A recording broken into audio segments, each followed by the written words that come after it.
Hello and good morning to everyone out there tuning in for the Maple Leafs Minnesota Wild game with the NHL Global Series going on. It is game 2 for the Maple Leafs coming off that comeback win against the Detroit Red Wings on Friday. I am Peter Baracchini from the Sticks of the Six podcast. Along here for the ride is the main man and the host himself, Andrew Forbes. Andrew, good morning, buddy. How are you doing? Oh, nothing like waking up in the morning, 8 a.m., little hockey action to start the day. It's always a nice way to kick it off. Absolutely. And you know what? I've been reminiscing about all the times I've waken up early for a hockey game. I've woken up for World Juniors, Olympics when it was in South Korea a few years back. And you know what? I can never say I've never woken up this early for an NHL game, but here we are. Now I could cross that off the list. And thank you to everybody who is tuning in this early right now.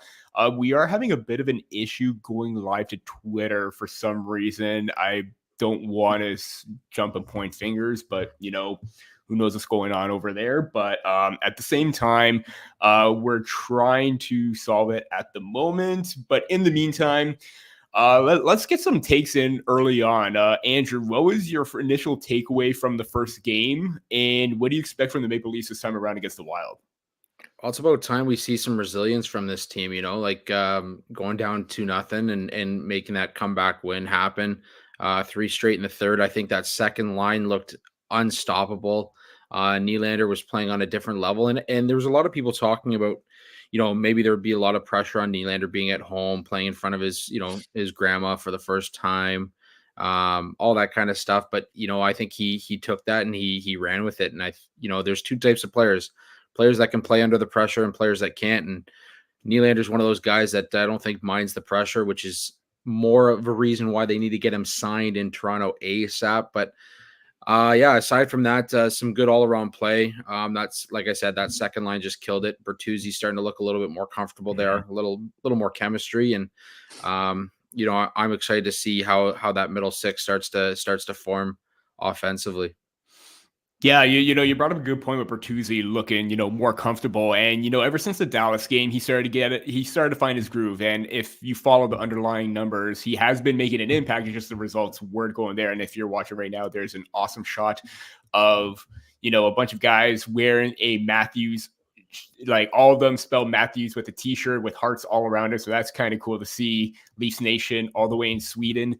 But before we get into anything else, I do agree that Bertuzzi's finding his footing right now. He got the, WWE Championship belt at the end of the game for his performance, even though it probably could have gone to Willie, but he's already won it at least maybe once or twice already. But seeing Bertuzzi getting a hot start right now is great to see. For me, I was really impressed with Ilya Samsonov. He obviously the penalty shot, bit controversial or whatever because of what happened with the goal leading up to it before that was disallowed. He looked solid, and you know what? He allowed that weak goal on Lucas Raymond. Not a weak goal, but he was kind of out of position, dropped early, and that was just a good shot by Raymond, but he should have stopped that. But he bounced back in a big way. Stopping a lot of high danger chances right then and there. So he should be feeling good in terms of confidence as well. We talked about Bertuzzi. I think Samsonov is starting to get more of that back. And today I'm just here for the Willie Sal show. I think we all are. The way that he's just embracing everything, and even on the social, it's like it seems like he's the one in charge of, he's the poster boy of this whole entire thing. So I'm really excited to see what he can do as an encore performance here in Sweden. And it's definitely going to be interesting to see what they can do, because that not top line, but the second line is very off to a very, very hot start right now. Yeah, just a comment. If you're a gambling man, you'd bet Toronto. I'm gonna let you know. Take Matthews for anytime goal scored today. I just got a feeling, he's got in a 4-way tie right now for the league. Why not on the stage that they're on right now? Why not take that lead back? So I take Matthews anytime goal scorer if you are a betting guy. It's going to be interesting. This is, the Atlantic Division right now is very, very close in terms of, you've got Detroit up there. You've got Boston, who just doesn't seem to go away ever. I mean, you lose Krejci and Bergeron in one offseason, and you're still playing to the level that they are. I mean, it's pretty unbelievable. But yeah, it's good to see Sammy kind of turn it around a little bit. Toronto trying to put things together and build that chemistry that maybe they didn't have right off the hop to start the season. But what better way to do it than a nice little roadie to Sweden to get everything going. So we'll see how they play against Minnesota today. I think really, this is the time to get it done. You're playing a team that's kind of unfamiliar with you, as you only see them, a couple times a year. But yeah, it's gonna be a fun going. It looks like Nylander is the superstar out in Sweden right now, jumping on talk shows, signing autos. So you just saw what I saw then. So the good thing is we're on sync with our broadcast right now. So that is a good sign. Number two, yeah, you see him, doing the autograph signings with a smile on his face, going on talk shows in just like a tank top or whatever. And it's just like, he's embracing it all. He is embracing it all at this point. Yeah, shout out to Kyle. Thanks for tuning in there, Kyle. Appreciate it, buddy. We're excited to be live this morning. Morning, buddy. I am a betting man, eh? So okay. So he's taking Nylander. Just a comment's taking Nylander to score today. I can't say that's a bad pick, man. I can't say that's a bad pick. Playing at home, I don't see why he wouldn't tuck in that the way that second line played last game. I think you're spot on. That's good. That's a good pick, man.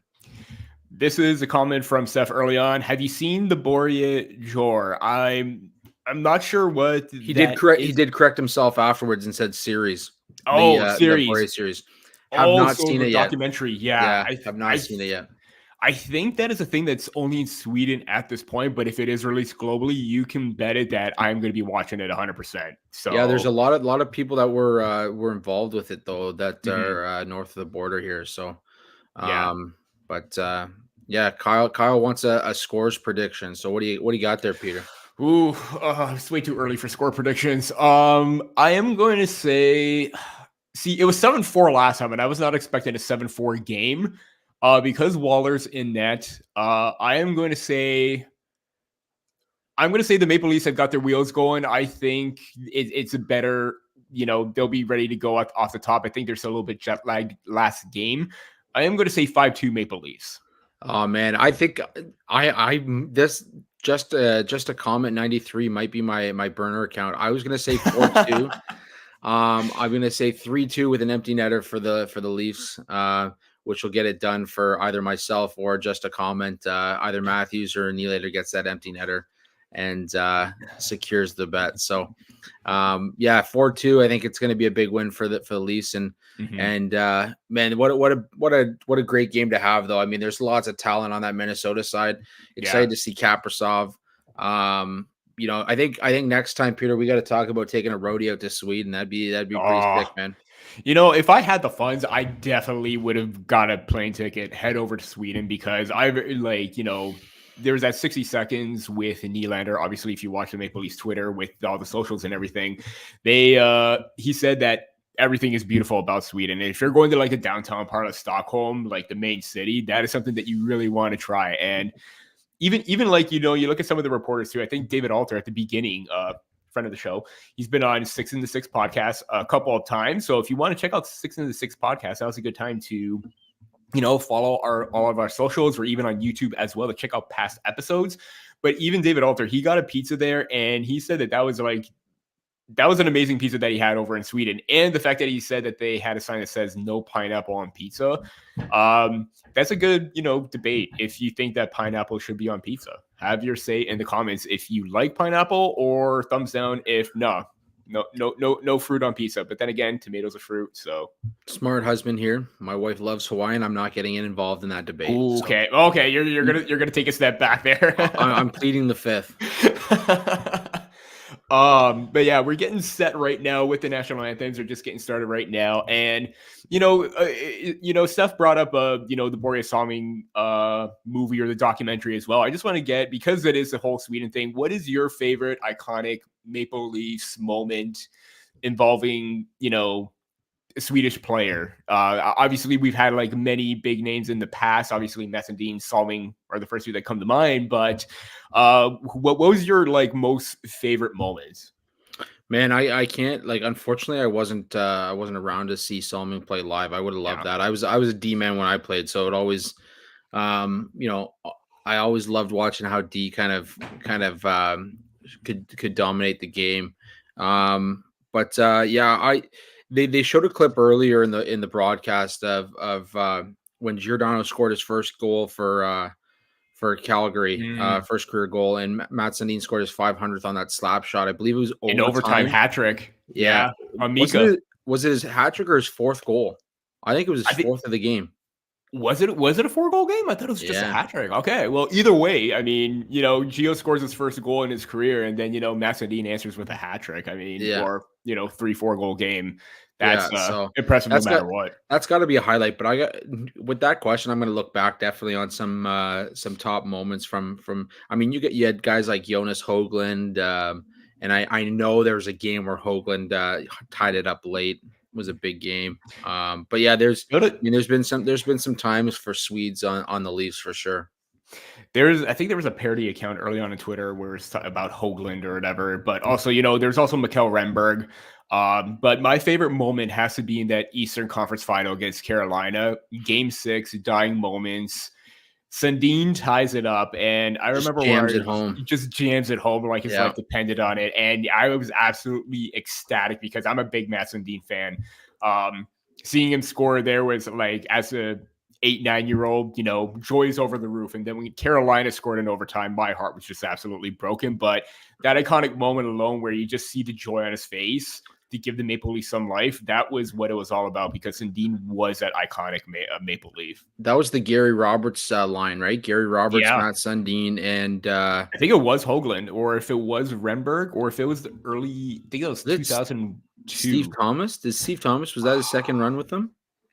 We got to go to Hockey DB now and find out There was that there Maple was Leaf a team. there was a season where it was like Leafs would pull the goalie every time they were down by one, and it was almost like without fail they would score a tying goal like late in the game. And it was Yeah. I'm almost positive it was Roberts, Steve Thomas, and Matt Sundin who were on for every single goal.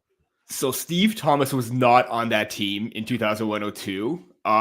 But Sundin, it was the team where they had Alex Mogilny, Reichel, Roberts. So I think it was Sundin, Roberts, and I want to say either Renberg or Hoagland on that top line. Okay. And then Mogilny, I know, is the centerpiece on that second. But yeah, no, The I iconic definitely, cross crease paths, yeah. McGillney to Tucker on the power play Mhm. every game, Yeah, I know. every game. Yeah, Why do people hate on the jersey helmet combos? I absolutely love the different, like the contrast with the buckets. And here we go, the legend himself, Matt Sundin, for the opening face-off hey, in Sweden. those kids are playing hockey for sure. Oh, 100%. They are definitely going to be the stars of their respective teams. Hey, that's a jersey I got to add to the collection. Sundin, Yeah, 100%, 100%. I still have my Sundin jersey when I was a kid. Obviously, I want to try and get that signed, but that seems like a bit of a dream right there. You got to fly over to Sweden, bud. Yeah, I Fly know. over to Hey, Sweden. that's the thing. Let's get more Sweden games. Hopefully, we could join the fun next time around. But we are getting ready for puck drop right now. And if you're joining us, good morning to all of you. I have my Earl Grey tea right beside me right now. I should have probably taken a sip. Homemade eggnog latte. Oh, There you speaking of go. lattes, have you seen the commercial for the Bailey's lattes or the Bailey's line at Tim Hortons? No. Oh, it is worth it. It definitely is. I haven't tried it, but I want to give it a try because obviously, it's Tim Hortons. You're not going to put alcoholic beverages in there. It's non-alcoholic, but you know That's what? too bad. That's too Too bad. bad. Yeah, just remake it and just put the actual Baileys in there. No one's going to know. Yeah. Again, just a comment. 93 loves the buckets and Yeah, the jerseys. I agree. yeah. I think the off color is actually sick. Like it looks fresh. Mhm. The way they got it right now. I love it. And I think the only difference is if it's like a team with contrasting colors. I think that's the only change where maybe you don't do it. But, I'm a big fan. And here we are. We have puck drop already. Maple Leafs going with the top line of Nylander, Tavares, second line of Nylander, Tavares, and Bertuzzi. And we got the scoreboard up right here. Puck is in the Maple Leaf zone right now. Gonna have to find a list of all the players' names. They've got Yarncroke on right now. Oh, so it would make sense. Yep. It would make sense with Yarncroke too. Give him the opening shift because, Sweden, everything like that. Definitely love that. So puck is back out into the neutral zone. Minnesota is regrouping right now. Changes coming on with the top line of Matthews Marner and Matthew Nyes coming into the fold right now. Early chance right now, I believe that was Eriksson Ek with a good chance, but the brick wall is there. And Maple Leafs are responding. Quick transitional play. Great shot by Marner. Just over the top. It looks like it went out of play, but that's the quick speed of this top line right there. And a great shot by Marner, who needs to utilize that shot a bit more. Oh, Wall just got the toe out on that save on Eriksson X. So good play. Here's a bet you can lay. Denny, Wild fan. He's throwing out the coaching change soon. You'll see that in Minnesota. Says that they're out of sync, not playing well. Yeah, it's too bad. I mean, there's a ton of talent on this team. Matt Boldy, Eriksson Ek, even Foligno. Foligno's got Foligno can really play as well. So yeah, I mean, it'd be too bad, but definitely some exciting times ahead for Minnesota. Yeah, and it's interesting because they had like a really great season last year and they took like a massive step back right now. And also big shout out because of the whole betting thing, go to DraftKings, use code THPN right there. Early little plug for our sponsors for this live stream, as well as every other podcast episode at the Hockey Podcast Network. But yeah, overall with the Minnesota Wild, even early on, they were dealing with a lot of injuries. They just looked out of sync. Didn't quite get anything going. And even in that first game when the Maple Leafs played them, you kind of saw, they weren't gelling together early on. And I think that's, a bit of a concern right there because Dean is a really fantastic coach. And if he's able to get them going, this team can, get back on track. And also, I think if you wonder if you're looking at goaltending being an issue, I wonder if, Minnesota calls up their star Swedish goaltender in Jesper Wallstedt, who is being dynamic in the AHL right now. So we are back in. The second line comes back on, and Tavares and Nylander were working to give and go. Did not quite work out there. Nylander with a shot on the short side. That looked like it went out of play as well. I mean, if Nylander was able to score that would have been perfect. But Fleury was holding that whole entire left side of the post right there. Man, he's playing for that contract, eh? Like you can just see he's on that next level this season. I was hoping, and I think a lot of people were hoping that maybe he would sign it in Sweden because that would be the perfect fitting for a home, not necessarily, I mean, a homecoming for Nylander. And hopefully that would have been something that would get the Maple Leafs fans fired up, but still no sign of a contract. But there have been, the fact that we haven't heard anything bad is a good thing. They want to keep everything on the DL. Per Pierre LeBrun, I believe it was on the last edition of Insider Trading where, they want everything to be quiet, but the fact that there's still dialogue going on, that's a good step forward. Just a comment. Here you go. Never traded a first goal right there. Maple Leafs are caught running around in their own zone. John Merrill with the perfect shot on net. And, I believe that was the third line. It's 3-0 the shots for Minnesota right now. And Merrill takes advantage of that right now. And the Maple Leafs were just running around in their own zone.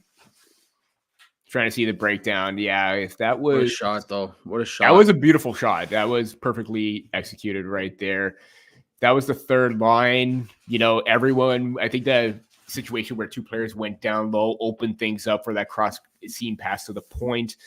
And Merrill, again, takes a shot and takes advantage of that. Hasn't scored since January 10th, 2023. So it's been a long time coming for John Merrill to find a scoreboard. And, so not typically a good start for the Maple Leafs. They had two good chances with the top line, but no chances as a result. You see the breakdown right there. I think Robertson screened him too. with the screen, but also kind of a weak challenge on there. And I think when we talk about, players needing to step up, Robertson has been great, but his defensive game at the moment, still work in progress. I think that was the big thing holding him back even previously. I think he needs to be a little bit more aggressive in the challenge, or if you're going to block the shot, we say just need to block the shot. Yeah, Rossi and Zuccarello with the assists on that one. I think if you talk to Waller, though, he wants that one back easy. Yeah. That was a bit of a weak fluff on the glove there. Mm-hmm. That was, you could tell that he is, he needs to, he responded well, and there's a little bit of a scramble in front, low pushing and shoving. Okay, from the fourth line, there's that, snot, piss, and vinegar that we've all wanted to see getting mixed up. I think if there was a late whack on Wall there, you could rest assured that they're going to go in and, come to his defense. And you see Bogosian and Gio having I was going to say Leaf, right there. Leaf legend, Zach Bogosian. Leaf legend. Yeah, that one seemed like a little bit of a knuckle puck right there. He was able to get a hold of that too. So, yep. And you see the replay right there. McCabe is like, nah, you're not going anywhere right there. You're going to stay out of it. So, good on McCabe for keeping him out. And stat right now, -8 goal differential in the first period for the Maple Leafs, tied for 26 in the NHL. And you obviously, with the defense being an issue and everything like that, goaltending being inconsistent, it seems like years ago when the Maple Leafs were a dominant first period team, because I think they had a decent first period goal differential last season, especially early on with how dominant they were. Still went down far too often last year, though, in terms of giving up the lead early. Yeah. Donnell, let me ask you guys this question. Do you think the Maple Leafs are the Dallas Cowboys of the NHL because of their fan base? I wouldn't necessarily just say because of the fan base, just because of how the paths are similar, especially as of late, where the hopes are high, but the results are none. I'm going to say it as that. I'll say this. I'll say they're the Dallas Cowboys, not because of the fan base, but because of the lack of success come playoff time, and two, the ability to waste star potential. It could be worse. It could be Edmonton too, but we're not going to get into that right now. Yeah. But you mentioned that Marco Rossi did get an assist on that goal. What are your thoughts on the young guns starting to take the reins on the team? I believe that Rossi, I know last season he was, utilizing a lesser role even to start the season, but when he was getting the minutes, he's starting to make an impact right now. What are your thoughts on players like Rossi, Boldy, and even Brock Faber, who was brought in? I believe it was in that Kevin Fiala deal. Well, you know what? I think it's you saw them buy out Parise, you saw them buy out Suter. I think it's part of Billy Guerin's plan, right? Is get those young guys in there, and now's the time to do it. You got Kaprizov at the perfect age to kind of be in the midst of his prime, and you got Matt Boldy coming up. He looked great right off the hop. Eriksson Ek, still fairly young player in terms of, he's a veteran on this team now, Eriksson Ek, but yeah, I think that's what you need to do. That's the way the NHL is now. You get those young guys in early, and you start to build that confidence in a winning culture. That's the difference. It's been a while. Oh, there we go. We may have. I don't know. I think we should go to video review on that, because that looked like JT was in on the attack. He gets a shot off. It looks like a win off the post. Bertuzzi was crashing the net. Let's see a replay. Drop back to Tavares. Well, that's in. Oh, that is it. That's a goal. That's a goal. That hit the back bar. That is the back bar. That's in. It's kind of hard when you shoot it like that, and it was Gio that was crashing the net right there, but that looks... Oh, no, it didn't. Oh, no, it didn't. No. Okay. Yep. No, we're mistaken. We just wanted to get that high angle look. Maple Leafs were that close to tying the game up right there, and it's not even counted as a shot on net. Maple Leafs are down in that department 5-0. Yeah, so on first glance, it looked like it did hit the back, but then again, I probably should get my glasses too. Not the best vision on me right now. But you know what? That was you want to get something going. That was a good chance by the second line right there, taking control of everything. And the fourth line getting to work. Bobby McMahon along the walls, passes it back for a shot on net.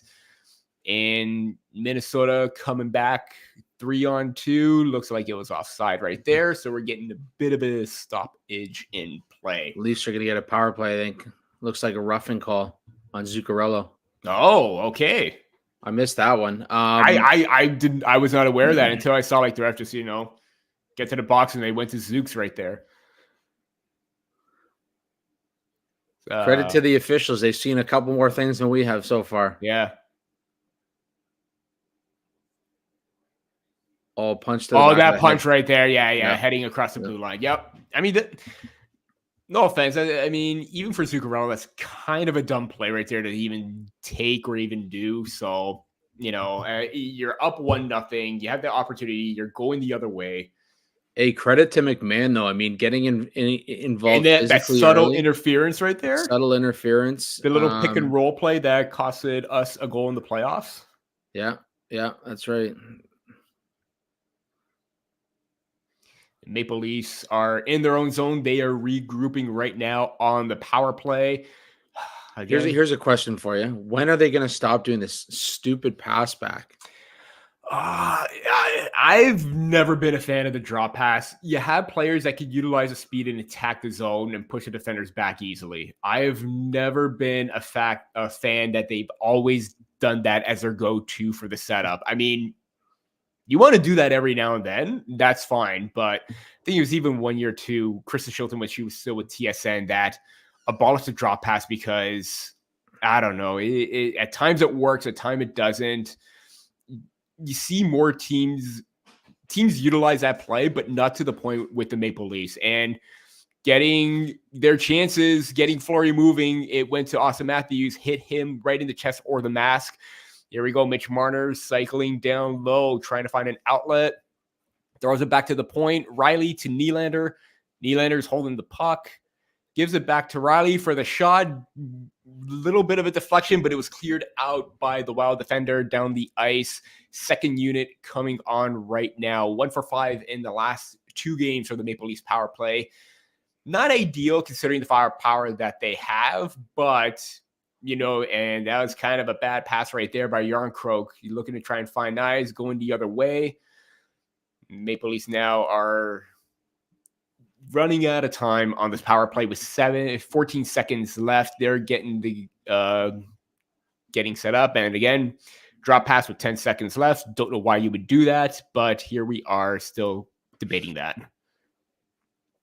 Domi with a nice little wraparound to come out in front, attack the net. Puck goes back to the point. Giordano holding the puck, gets a shot off. Bertuzzi's going into the corner right now.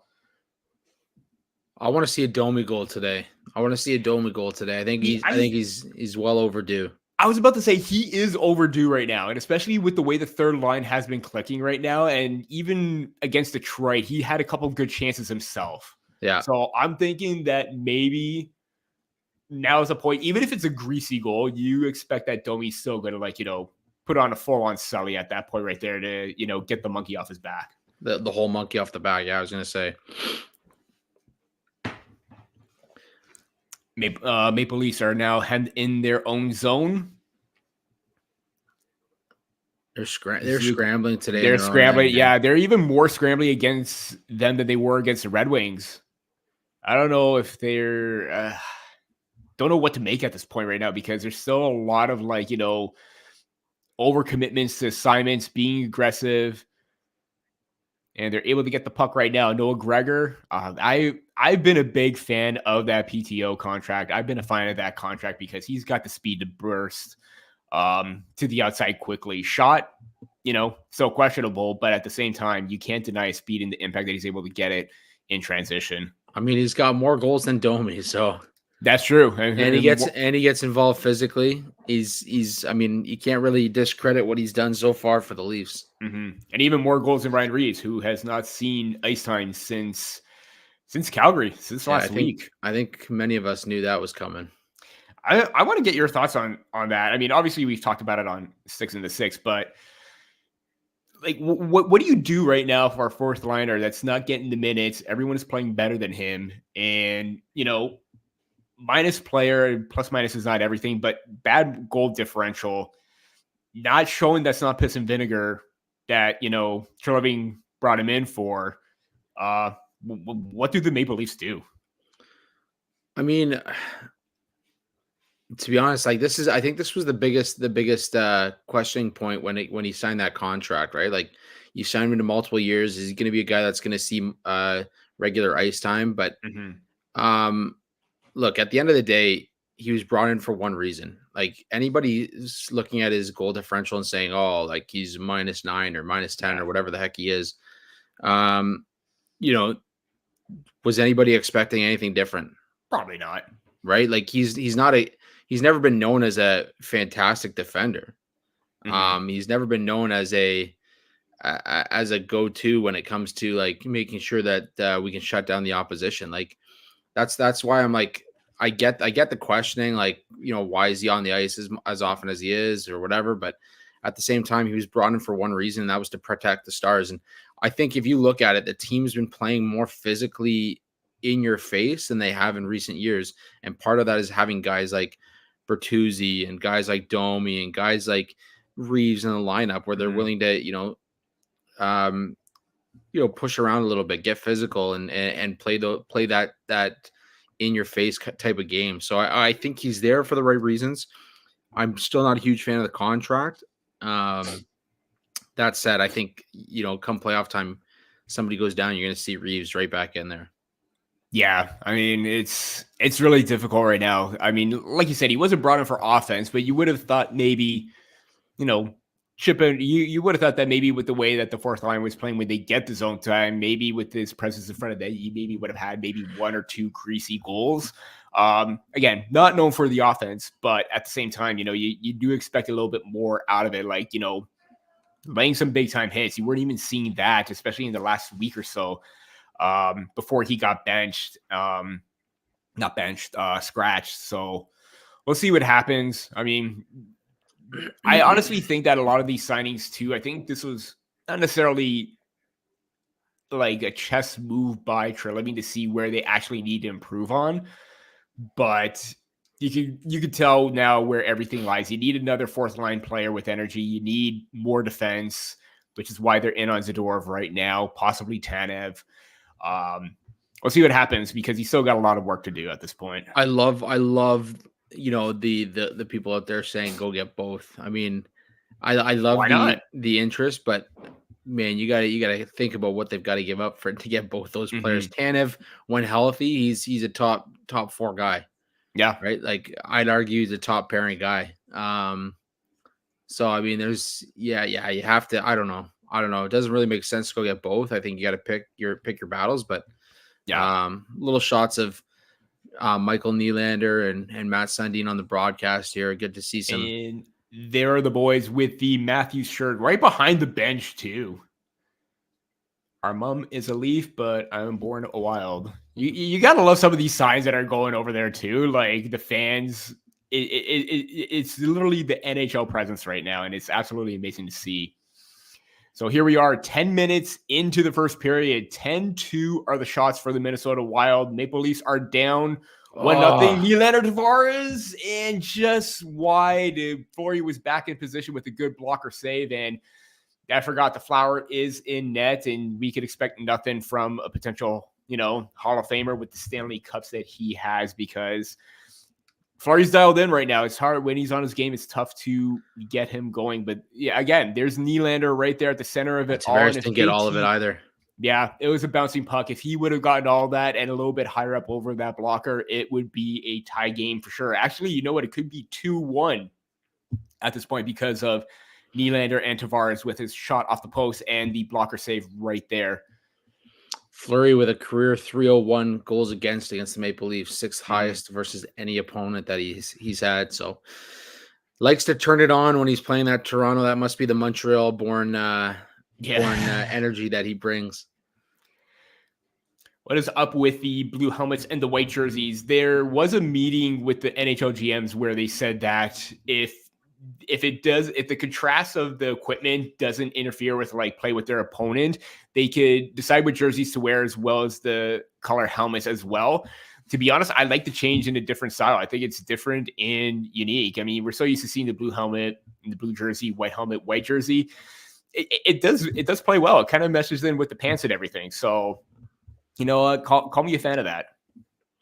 Marc-Andre Fleury just 4 wins shy of tying Patrick Waugh for second all time in the NHL. I say he does it. I say he passes him this season. Yeah. Nobody's going to catch Marty Brodeur, I don't think. I think that's I see. Here's the thing. We thought about that with Gretzky, and Ovechkin is closing in on that. He's starting to heat up right now. Records are meant to be broken. There is probably going to be a goalie that will eye Brodeur's record and, be on top. It's only a matter of time, really. Yeah, but the way the NHL is now, you don't see goalies playing as many games as true. They once did, right? You've got a lot of platooning going on in the NHL rather than you got guys like Vasilevsky, but injuries and what have you, like tear. Yeah, Vasilevsky probably plays I would say 75% of the games for Tampa when he is healthy. So I mean that there is potential, but you're gonna have to have a star-studded goalie that's willing to put in the time and without injuries and stuff. So here we go. Second line going back to work. Bertuzzi had a good chance in the slot earlier, went off a stick, and now they're cycling down low. Tavares throws it out to Nylander, got tied up, and stoppage in play. I saw a broken stick. Don't know if that's going to be a penalty or not, but here we are. We are going into our first commercial break. Wild up 1-0 on the Maple Leafs. Shots were 10-6, I believe, after that chance towards the end of the period. But yeah, Andrew, I agree with a lot of goalies not playing a lot. You're seeing a lot of 60-40 percentage in terms of games being played for goaltenders. You're not seeing those 60 plus games from late the 90s, early thousands, and everything like that. So I wonder if the added rest does have an impact for them to play longer into their career, if that could be a thing too. Marty played until he was in his 40s, right? So maybe same thing can happen with the added rest. You're a little bit more rejuvenated, but then again, as you get older, especially for a goalie, the joints and muscles, you may not be at that point again. So again, you gotta kind of be like Joseph Wall and be as flexible as possible, because we've seen him make plenty of those kind of saves early on the season. Yeah, no, absolutely. I was going to say too, while we're on a commercial, folks, if you haven't already, head over to THPN. Make sure you subscribe to their channel. Make sure you head over to Sticks in the Six's channel as well. Subscribe to Sticks in the Six so you can get a little bit more of our beautiful mugs on a weekly basis, and Alex will jump in there with us as well. Make sure you subscribe. We are 21 shy of 100, so let's get us to that century mark before the end of the year. Let's get us even higher if we can. But we'll do lots more of these live streams. We'll do lots more of the the weeklies like we have been, and the more subscribers, the more content we can bring you as well. So where normally we would be having an indie alehouse beverage on our nightly broadcast, this morning we're tuning in with a little bit of coffee at the 8 a.m. Yeah. little too early. It's not 11 o'clock, but it is 11 o'clock somewhere. It is 11 o'clock in Sweden. Definitely is. I mean, hey, if we're going by Sweden or the time over in Sweden, we could definitely pop open a beer right now. But I'm happy with my tea right now. So, and as we are back from the commercial break, Maple Leafs are trying to get going and don't know what happened there. Riley had the puck and then just completely lost it and circled back. Marner down low, trying to keep the puck in. Does not. Puck comes back out to McCabe. McCabe throws it over to Giordano.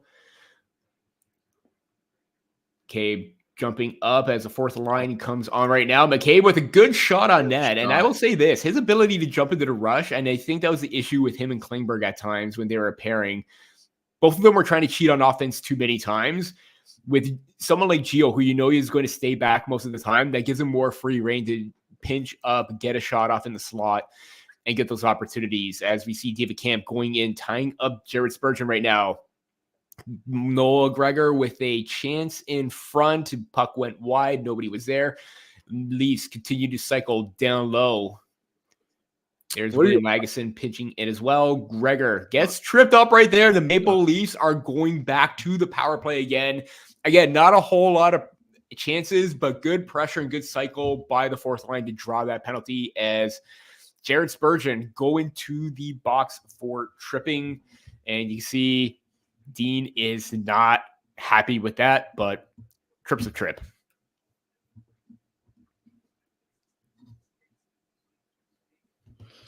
I gotta ask you, what you've thought of Lagesson so far? Again, I mean, there are times where you know he's not going to be a consistent NHLer, but there were times where him and even Simon Benoit have looked better than John Klingberg in a third pairing role. And, you know, I've really liked their ability to kind of play a little bit more of a simplistic style of, you know, defense. I think that's huge. I think that, you know, there are opportunities where they do jump into play, especially Lagesson too. I've been a big fan of that pairing ever since they got called up to try and get something going. There we go. And I guess we had, Andrew, you had Matthews as anytime goal scorer. So if you bet on Austin Matthews, he ties it up. Can we throw that out there? Can we throw that out there, folks? Early on in the power play. Just a comment. Free pick. What did I say, boys? Yes, and who else but it is the new Swedish king in William Nylander setting him up. Perfect opportunity. Rebound opportunity, easy tap and goal for Matthews, and just perfect execution. And this is those quick setup plays that the Maple Leafs are known for to do on the power play.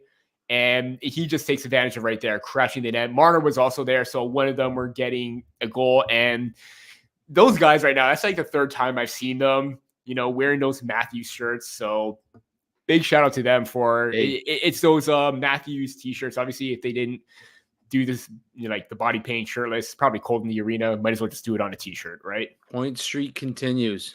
Yes. Are we at 16 games right now? We 17? Are at 17 games. 17 games for Willie Nylander. For the king. It was a fun 10 minutes for Minnesota. I mean, it was. I mean, it's still too early. Minnesota is a good team. Maple Leafs defensively have looked better, have looked bad at times. But you know what? It has been Toronto since that 10-minute mark, both 5-on-5 and getting that chance on the power play. So Maple Leafs respond with the second line right now. I believe it's Bertuzzi, Yarncroke, and Domi on the ice right now because, you know, the big boys, they got the power play. And even Robertson was on the ice as well. So, yeah, I mean, and you know what? It seemed like Matthews was also due for a goal too because he's been very quiet. You know, again, had his chances, but at the same time, you know, after, you know, getting those hat tricks, getting on another hot streak, he's a little bit streaky at times right now. But you know, a 14th goal of the season, tying him with, I believe it's still, I believe it's with JT Miller and Kyle Connor. Shout out to Kyle Connor on my fantasy hockey team. He's the only one doing any heavy lifting at this point. But yeah, Kyle Connor with 14 goals, Kucherov with 13, Matthews 13. And I don't know why I thought JT Miller, but it's not JT Miller. And Robertson is in the slot with a heavy release right there. And Vancouver would like it to be JT Miller. It just isn't. Yeah, they would like it. But you know what? I will say this. I talked about this with Kyle on the Flames broadcast when we did the live stream too. If this is sustainable by Vancouver, whether it is or not, the big boys are stepping up. And that's what you want to see from a franchise that's, you know, been pretty, you know, painful last, you know, 5-6 seasons, but now everything's starting to come around right now. Yeah. Maple Leafs lining up for the playoffs. Face off right now. They are lining up for the playoffs too. Way too ahead of myself right now. I don't want to jinx anything right now. Getting way too ahead of myself. I'm already looking to spring because that's what we always do as, you know, Leafs fans, writers, what have you, because we want the pain right away. And offside early on that play, 6 minutes and 3 seconds left to play in the first. 6-0-1 Maple Leafs last 7 games in the Wild. Last regulation loss came in 2019 on January 3rd. that says a lot about the dominance for the Maple Leafs against the Wild at this point. And again, it's not that, you see some of these like top tier teams like Minnesota that's probably going to be playoff bound as well.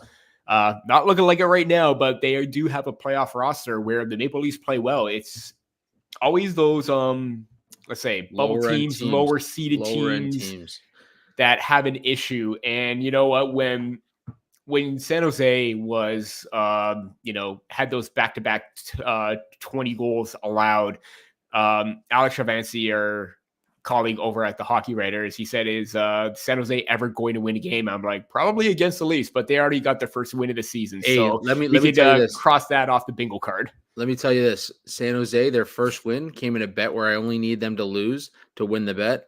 And they won to crush my bet. So there you go. That's usually the way it happens. San Jose breaking hearts no matter what side of the line you are on. That's right. That's right. Maple Leafs getting more zone time right now. I believe it is the top line. No, this is the fourth line getting their opportunities. I just saw Matthews come on right now. So it is a change going on.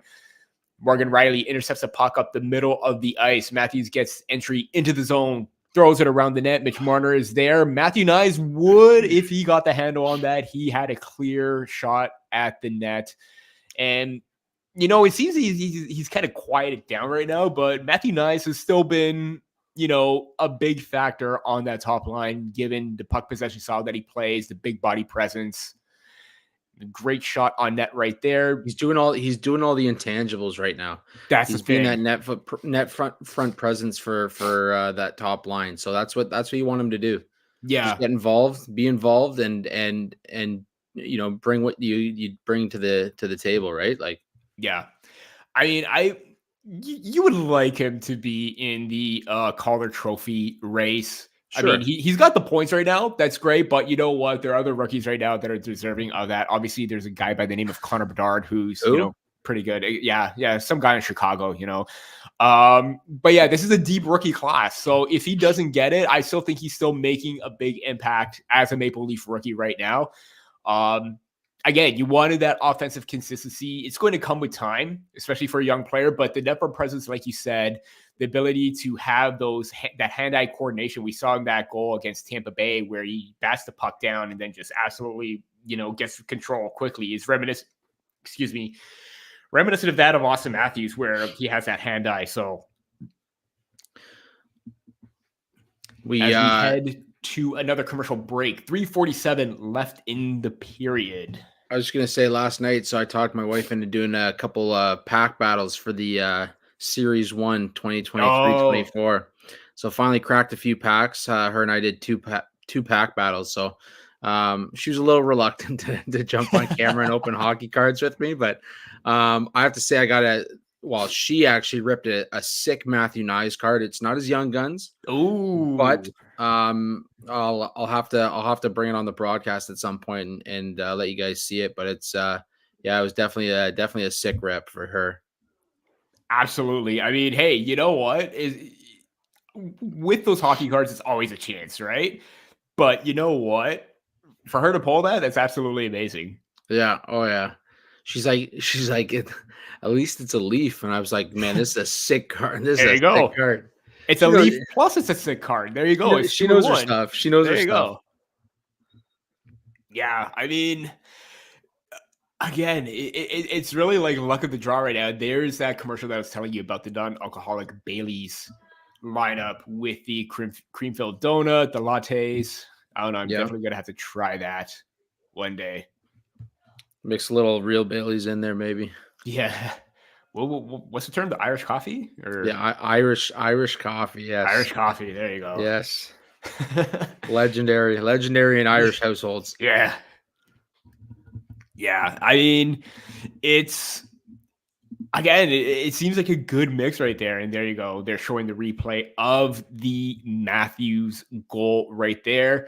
And, going back to that back-to-back hat trick game, 11 goals in 12 career games versus the Minnesota Wild right now. Is there like a team where Matthews doesn't score well against or like play well against? Because it seems like he's take every team off his box except for Toronto at this point. Yeah, it's he's played, and I hope he never has to play against Toronto. Yeah, let's hope that he remains that. So then he never scores a goal. Absolutely, make him a Leaf forever. Just Leaf for life. Just do that. I know he signed 4 years, but let's get that other contract in the works right now. As we're back, Zuccarello with a bad angle shot. Good pad save by Wall as Nick Robertson recovers. Just chips it back to, I believe that is TJ Brody. I saw an 8. I could not really tell.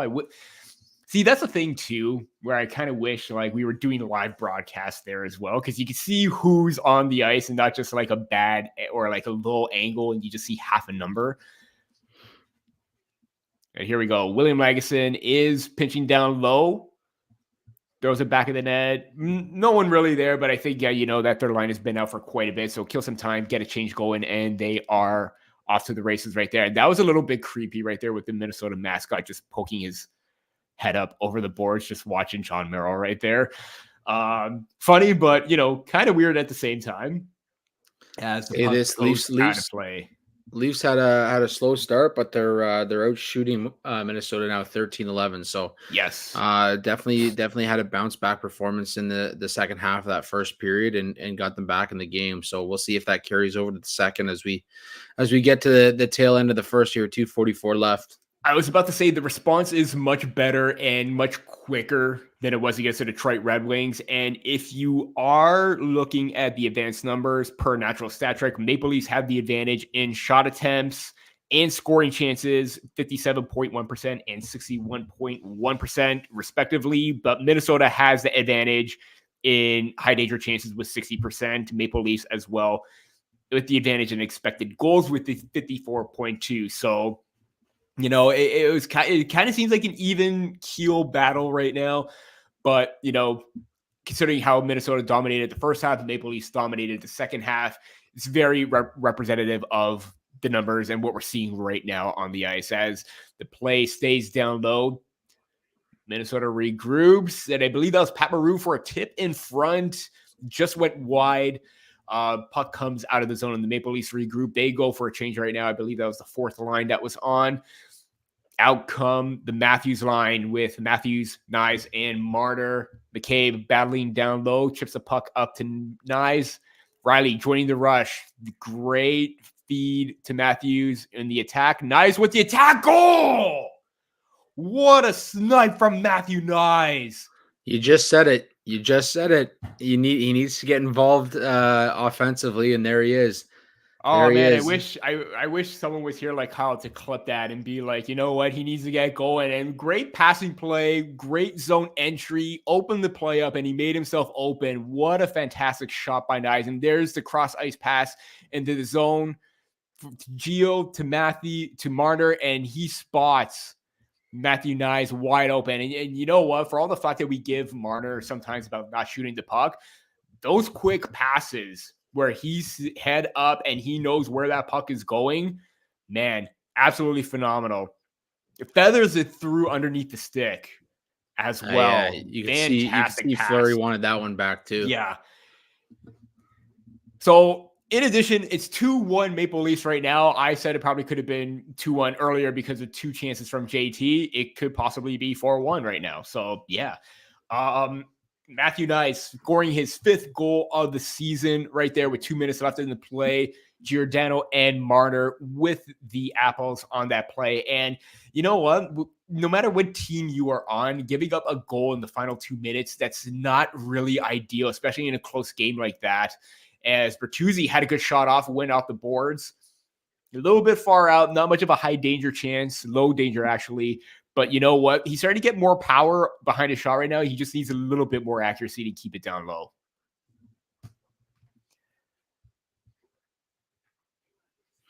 Puck is down low. Maple Leafs try to clear it out. Bertuzzi failed attempt. And again, a little bit of some, nervous moments. Nothing amounted to anything. Just bad clearing attempts right there. And again, those cross-ice, cross-team passes right now. The Maple Leafs are taking advantage of that with the wide open space right now. Bertuzzi gave it to Nylander, just, didn't quite work out. Nylander in on the attack with 8 seconds remaining. And that about does it for this period. It's coming down to the final seconds. Maple Leafs, not so great of a start. Hell of a finish in the second half of that first period with the final 10 minutes. They were absolutely dominant at that point. We are into the first intermission. 2-1 Maple Leafs is the score right now. If you want, I'm going to give a quick read of the stats. I got Natural Stat Trick up. 59.5 are the shot attempts right now, 65% scoring chances, 40% high danger. Minnesota still holds that advantage, but the expected goals has gone up as well for the Maple Leafs after that shot. Again, looks like Fleury wanted that one back. We can say the same about Joseph Woll on that first goal. But you know what? Here we are. Andrew, thoughts of that first period for you?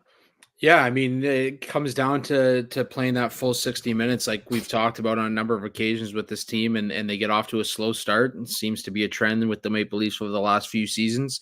But like you pointed out late in that first, a quicker response, and the quicker response time is always a better way to go. I mean, they got right back in it. They started getting shots. They were being outshot 10-3 at one point in the period. Come out of the period, I believe, out shooting them 15-11.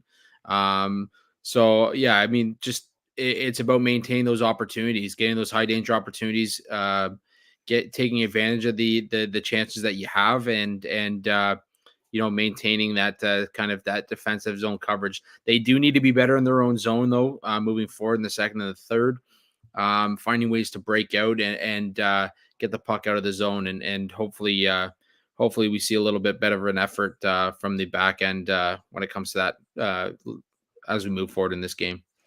Yeah, it seemed like kind of like the forwards too. It seemed like as the period went on, they got a little bit more comfortable as well. And again, everybody handles everything a little bit differently in terms of like the jet lag or whatever. Maybe the Maple Leafs are still reeling a little bit of a slow start, but the response is what you exactly want from a team that is coming off. The Wild are playing back-to-back. Maple Leafs had a day off, so you expect them to be extra rested right now. But as we get ready, we're just going to take a quick break right now. So we will see you back in about 3 minutes time. So enjoy. We're going to take a quick break, step away, get some more coffee and or, whatever beverage you're drinking this early on in the morning. Maple Leafs 2-1 against the Minnesota Wild, first intermission. We will be back shortly.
And we are back. We just took a little quick break to regroup, get some extra drinks, coffee, what have you, get some food. It is still early in the morning.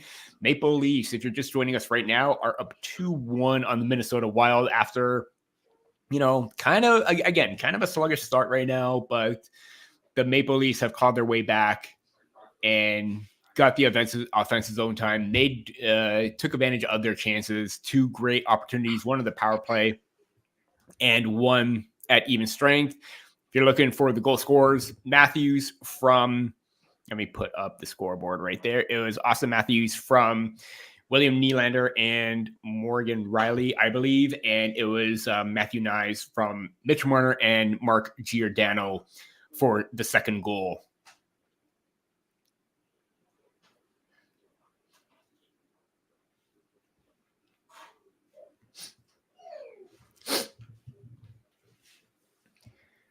And we're just waiting on Andrew to come back. And again,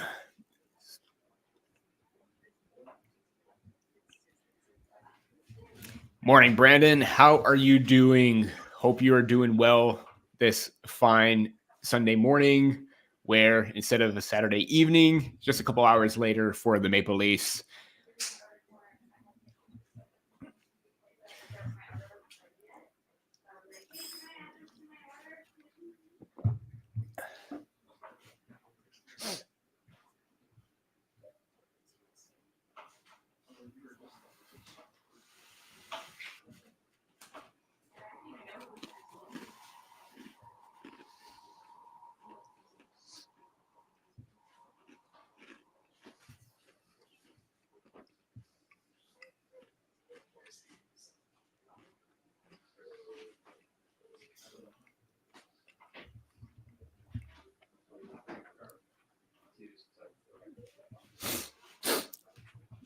It's good. You're doing good, Brandon. Who have you got for today's game?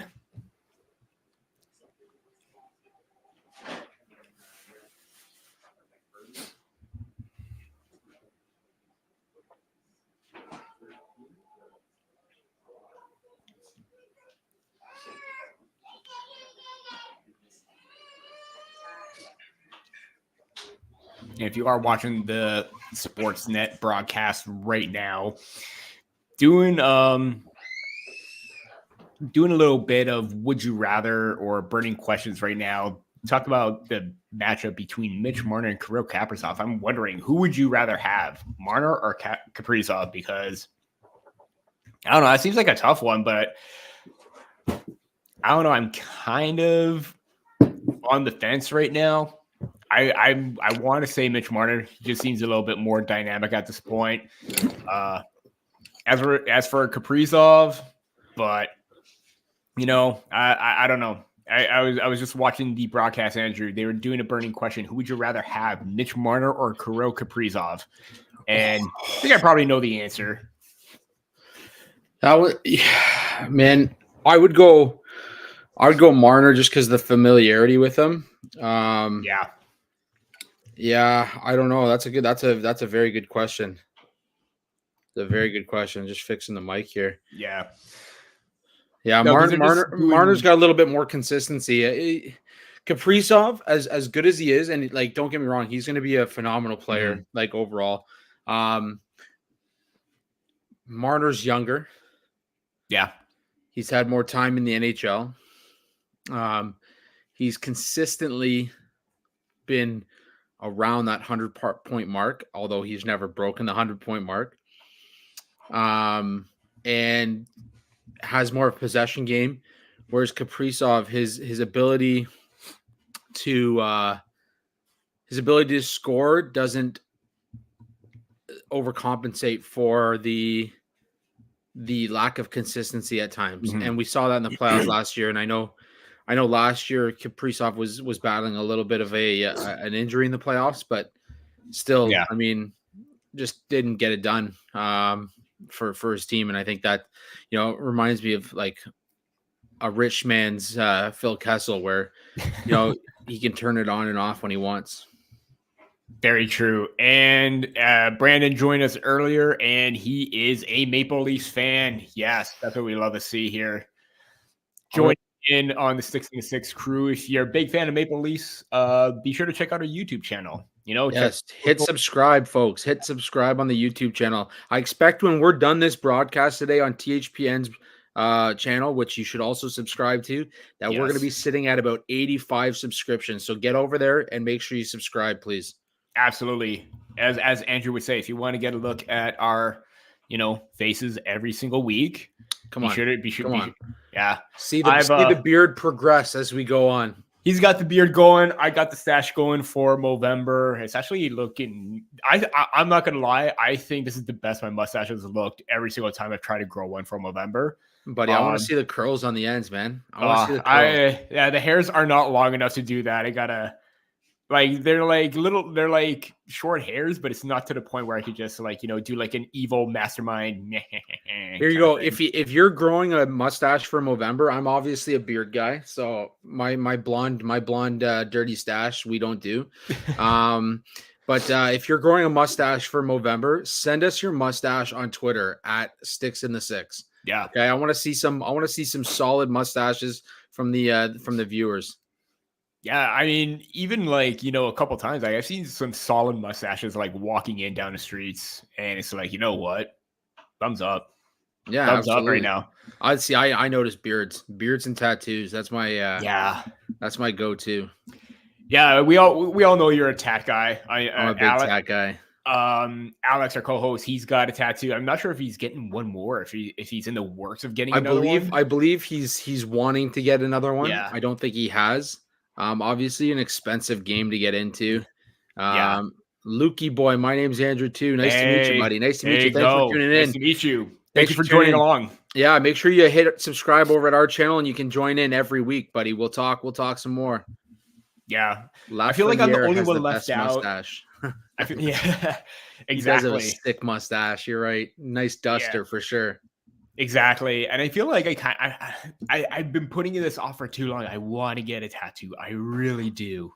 Like you said, it's an expensive game depending on what you get, the placement and everything like that. So it's better to, that's why I'm still doing research. I'm still in that research. Hey, you got to get exactly what you want. If you go in and you don't have an idea, you're not going to get what you want. You're going to like it for a little bit, and then you're going to anybody that's tuning in right now, if you got a tattoo, shout out what your tattoo is and why you got it, and let's appreciate that, Brandon. Let's see some more tattoo talk here. But hey, I told you I was going to get this card and show you. This is what my wife pulled in our pack. Oh, you got the card? Night. Okay, let's see it. So look at this thing.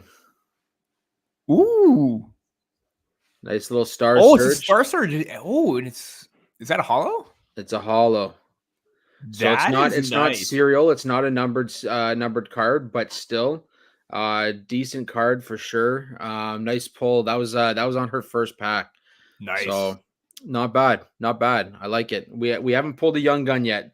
So we're 4 packs into a 12-pack box. We have not pulled a young gun. Yeah. So I'm hoping that's a good sign. We're gonna see some Nyes and some Luke Hughes, maybe deeper into the pack. Chris Kreider rocks the Frankie Zappa look. Nice. Yes, he does. Yes. Oh. Wrong comment. There you go. Absolutely. No, you're 100% right.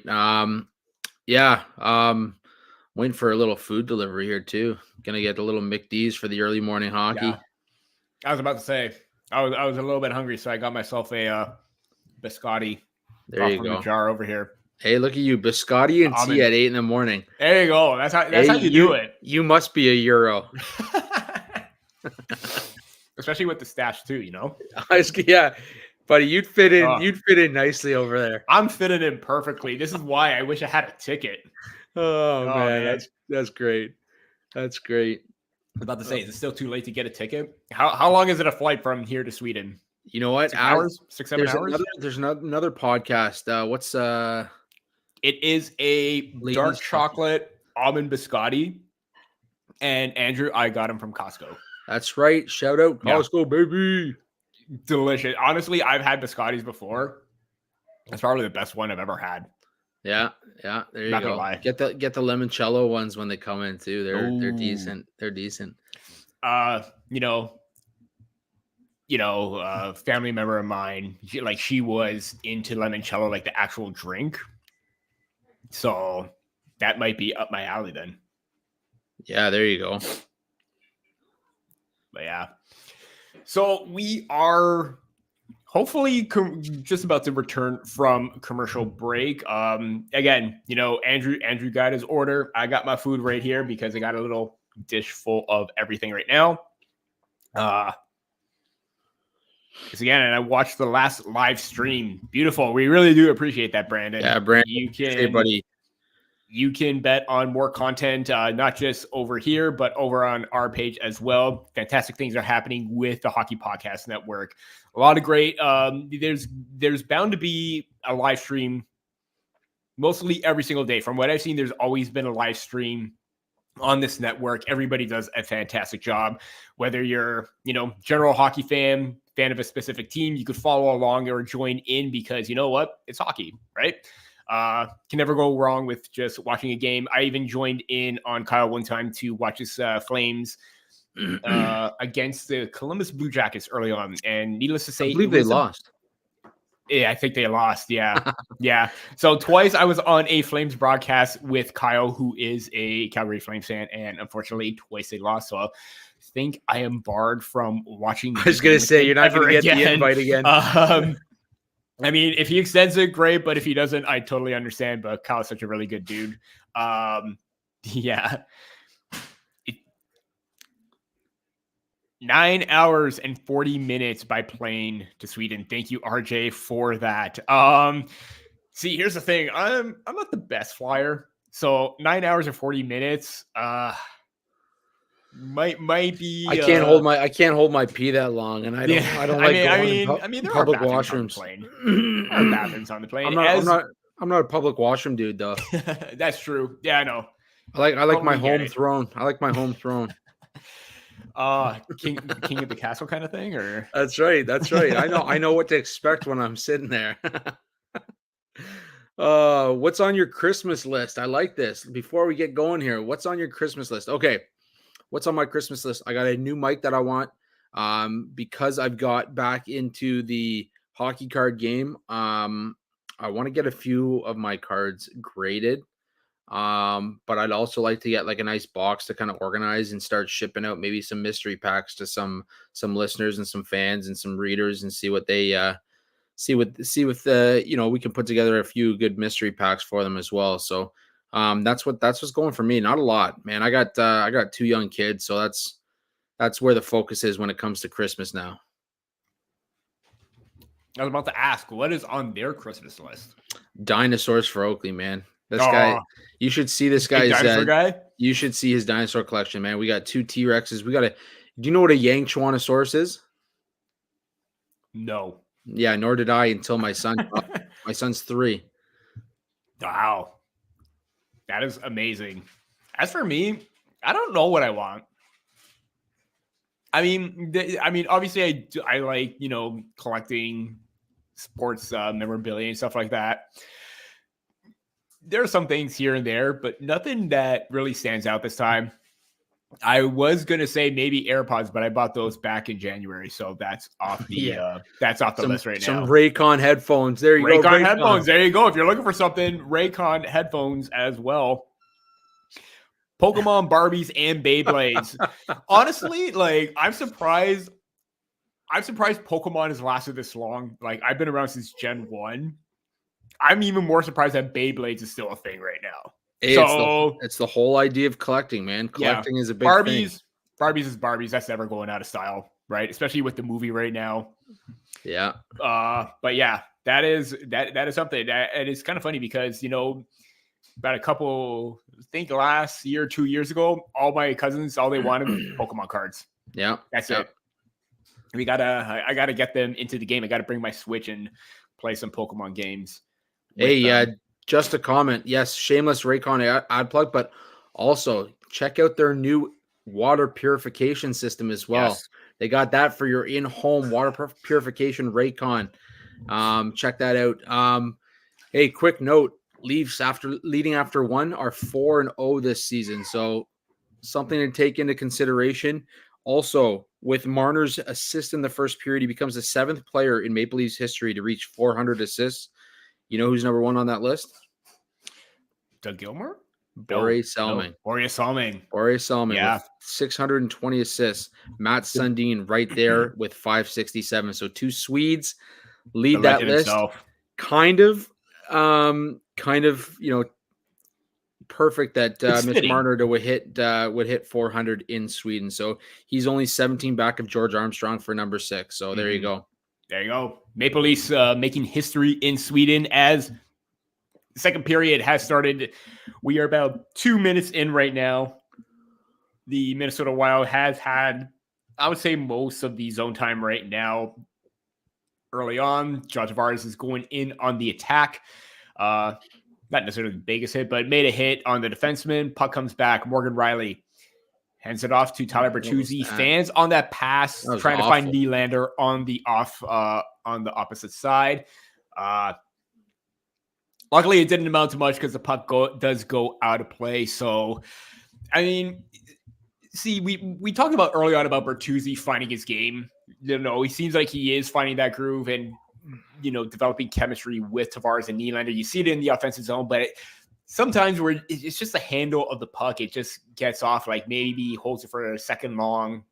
Saw that fan pass right there. I think he just needs to tighten it up and get a little bit more control, take that extra second to regain it and then get that pass off. But, overall, you really can't be mad at the improvement that he's made this season, because even when I wrote something about off-season additions not meeting expectations, he was the only one that was kind of meeting expectations at that point, given the underlying numbers.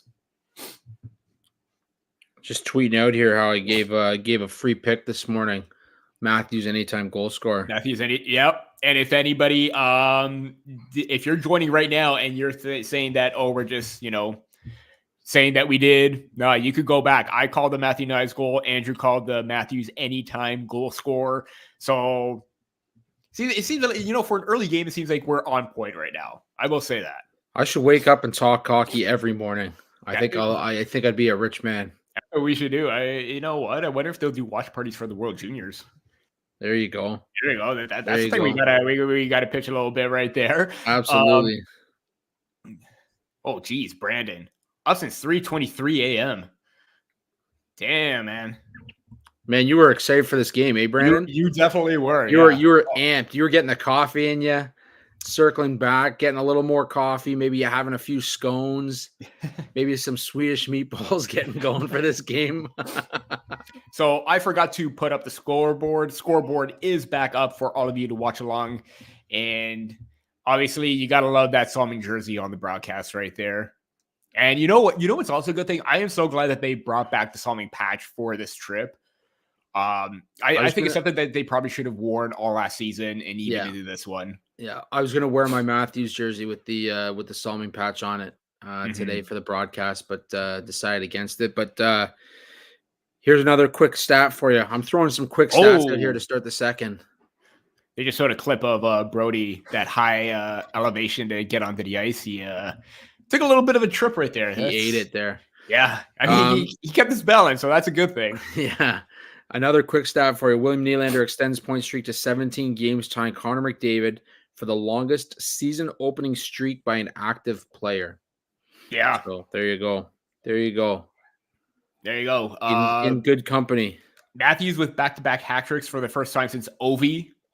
Since 2017-18, and then now with Nylander with the point streak since Connor McDavid. That's gotta feel good about the two players that are leading the charge right now for the Maple Leafs as they get on the attack. Great shot from McCabe. It may have hit a body in front. Puck comes back.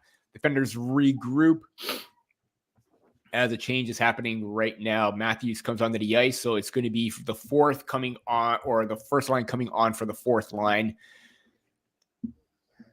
Minnesota circles back. Zach Bogosian dumps the puck in at the center line. Minnesota tries to set up an attack. Puck goes down low, shot in front. Great save by Joseph Wall. Seemed to be a little bit out of position right now, and there is a penalty on the play. Minnesota touched up. It looks like they may be getting it. No, it's McCabe. It looks like Oh, it is McCabe. McCabe? Yeah.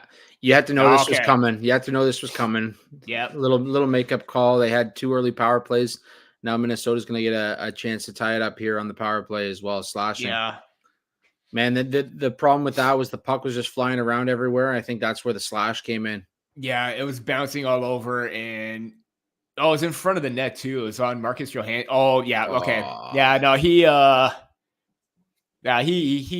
got that out of his hands. And that's the call. Hold your stick tighter, man. That's what I was just about to say. Like, it seems like a lot of players, whenever they feel sick, they just drop it. If he doesn't drop that stick, that's not a penalty. Yeah. And as I saw, Minnesota has the 22nd ranked power play in the league, 16.4. Maple Leafs still low in the penalty kill. So hopefully, the fortunes go right for the Maple Leafs on this kill. But yeah, it seems like the most phantom calls for like a slash, it seems like they're not holding the stick properly. And I agree. It seems like, you have the great, you hold it tightly when you have the puck on your stick. In something like that, you let loose, because I think maybe players are trying to draw those calls a little bit more right now, and I'm kind of not a fan of it. Yeah, and it's league wide too. It's not like it's not just a one-time problem. Like, Yeah, if those sticks don't follow the ice, it's not a penalty. That's the issue with the call that I have, is that, like, it's looked at differently. Like, if you're gonna call it whether the stick falls or not. Agreed. And as they just showed, 1 for 9 Minnesota on the power play the last few games. If there's one thing that needs to go right for them, and even right now, they're not even generating a whole lot. The zone entries kind of look a little bit disorganized. Puck comes back to Spurgeon. He keeps it in. Great shot by Boldy off a pass from Kaprizov in the slot. But yeah, it just seems like one and done chances. It seems like all of them aren't. Yeah, I really don't know what to make of this power play right now. See, it's a big problem right now, because even right there, that would be a really good feed if Kaprizov was off. Boldy, though, that was Zuccarello with the shot, just a little bit wide. Kaprizov regains control, takes a shot, blocked in front or deflected in front either by Järnkrok or Lagesson. Järnkrok is able to get the puck out, takes it to center, just killing some time, just dumps it out with 29 seconds remaining. There is a stoppage in play. Puck may have gone out. That's the only thing I could probably conclude from that. Marner trips up there. Yeah. Gives the Wild a great opportunity, and Boldy just blocked that, or that shot was just blocked by Boldy. Yeah. Great opportunity, though. I will say this, the ice looks so much better than a Scotiabank Arena. Because, I think they probably needed this trip to figure out what's going on, because the ice really hasn't looked great when the Maple Leafs played before coming on to this massive trip. Yeah, you wonder how much of it is the swap over from the basketball court to the ice surface. Yeah. Oh, dangerous chance in front, dangerous moments. Wall is there. Someone tried to go one side, forehand, backhand, couldn't get the pass. I really did not. Hartman, I believe it was 89? 38, or sorry, 80, was it 89? 89 or 38, either way. It's Goudreau then. 89 is Goudreau. So then I want to say maybe that was Hartman as well, but either way, the forehand, backhand lost the handle, and now it is back to even strength. Maple Leafs kill off the penalty. We have Jake McCabe coming back in, throws it behind the net for Mitch Marner. Matthews regains control of the puck. Takes it up to the blue line, stops, curls back, goes back down low along the wall.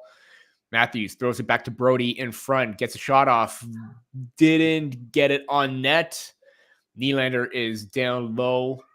No, that is Nick Robertson. Nick Robertson was down low with Matthew Nyes. Nyes curls back to the front of the net. Passes to Matthew in the slot. Great shot, great awareness from Nyes right there. And you know what? That's the power forward game right there that Nyes excels in. And this is what you want to see. The two.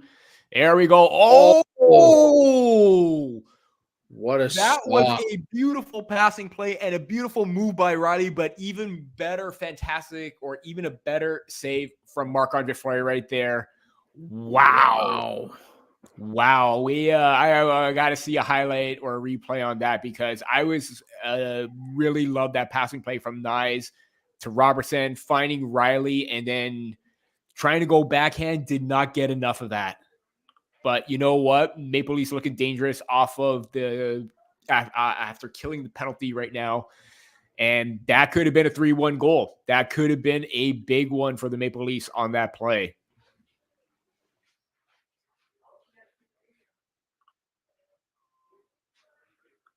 And the Leafs are getting some good chances here early on in the second. Just over 8 minutes in. Giving up the shot lead again. Obviously, that power play didn't help, but yeah, some good offensive time here for the Leafs.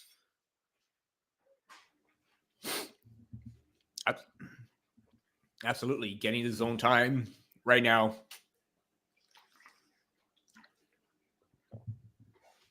Sorry.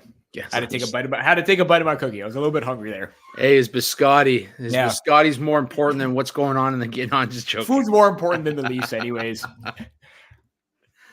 But yeah, there was the play. So it was Goudreau in front that lost a handle. And there's the play. Robertson to Riley.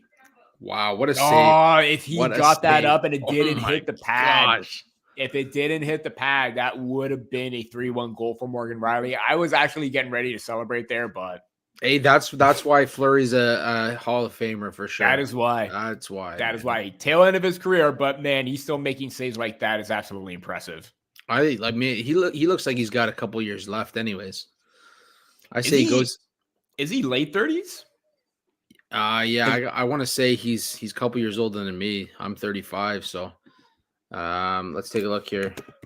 He's 38. 38. So yeah, he's definitely got maybe 1 or 2 more years in him. A couple more years left. Top line goes back to work with Max Domi taking a shift on this. Obviously, lines are a little bit disjointed because of that penalty kill.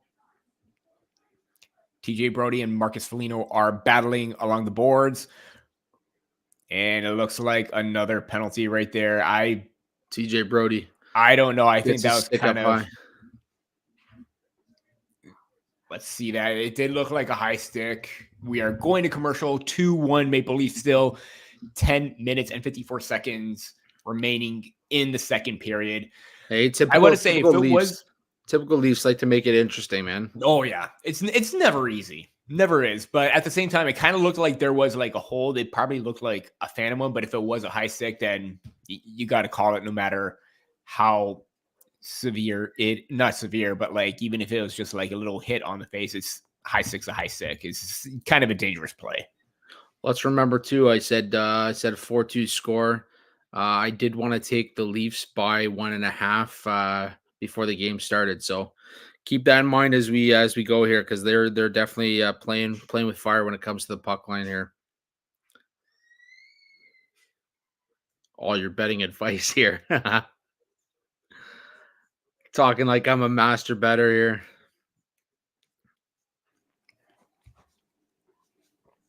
Probably a perfect time to also say check out DraftKings. Use code THPN.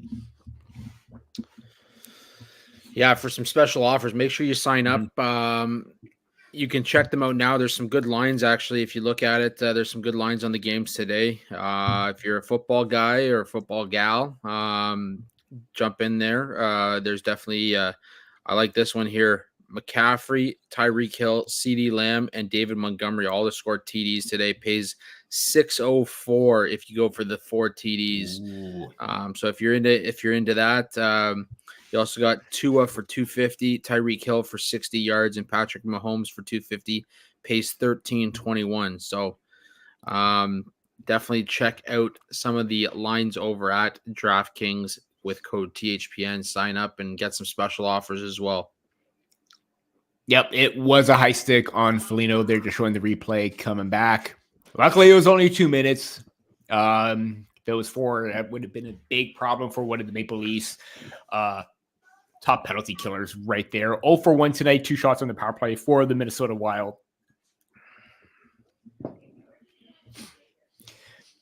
Also, I think there was like a little bit of news recently in regards to, I think it was Kevin Weeks that said about, they want to try and get more of those animated games going, kind of like the NFL with Toy Story, the Big City Green games last year. I'm curious, are you excited for more of those animated games? Because I don't know, I kind of had fun with that one.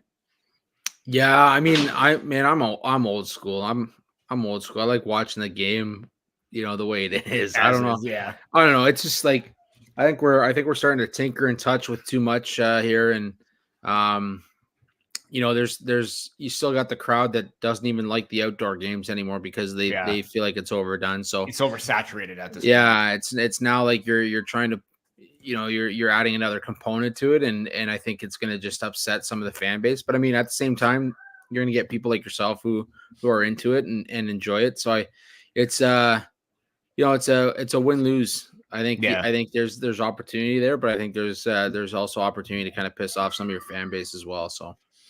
And with something like that, because of the technology that goes into it, I don't think you don't need to do it constantly. I think one game a year can be set aside as a, I don't know, animated Disney, Pixar, whatever game you want to call it. Because I still found that NFL Toy Story game to be fun, where you get the claw coming in, dropping the ball. That's actually kind of cool. So I'm curious to see what show/movie they go with and what they plan to do, as Minnesota not getting a whole lot going on this power play. Pucks are being shot down, not getting any chance to set up from the Maple Leafs defense, and the penalty kill. Good sign that maybe the penalty kill is improving, or that maybe Minnesota's power play really isn't that good. And as we see, a shoot around, puck clears out the ice down the ice cleanly. 16 seconds remaining on the power play for the Wild. Not a whole lot of time left if they're able to gain entry, and they do. But in terms of setting something up right now, it's very, very minimal, as Morgan Rielly gets the puck and clears it down. And that about does it for the Brody high-sticking penalty. Marco Rossi comes back to regain control of the puck, passes it up to Frederick Gaudreau. He goes into the corner, battles it with McCabe. McCabe with a good hit on there. Rielly chips the puck out.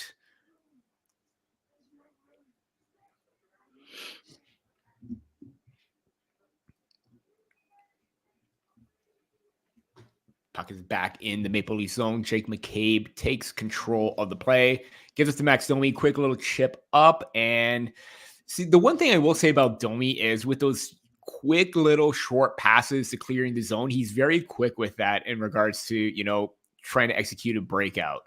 It didn't quite work out as well, but now we're seeing him being a little bit more comfortable. Players are in specific spots of where he's able to say, hey, I know this guy's right here. I'm going to do that little chip up. So the fact that that's becoming a little bit more of a strength to his game right now, and there was a big chance in front of the net. Puck was loose. Nobody knew where it was. Only Joseph Wall. They're standing there, man. They're standing there. Like nobody's moving. Feet aren't moving. I want to say this line has been very, very tired. So the puck gets chipped down, enough for a change. There you go. No harm, no foul. But yeah, tense moments right there, especially when nobody knew where the puck was and Kaprizov just shoots it and Wall makes a save. I believe that was Kaprizov. When's Kaprizov?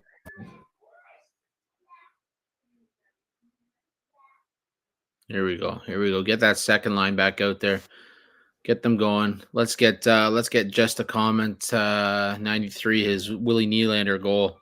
I was about to say, if you heard a little bit of quiet, that was me hitting my mic and the wire just went completely wonky and it muted me. So I'm like, okay, I got to wait for this to clear up.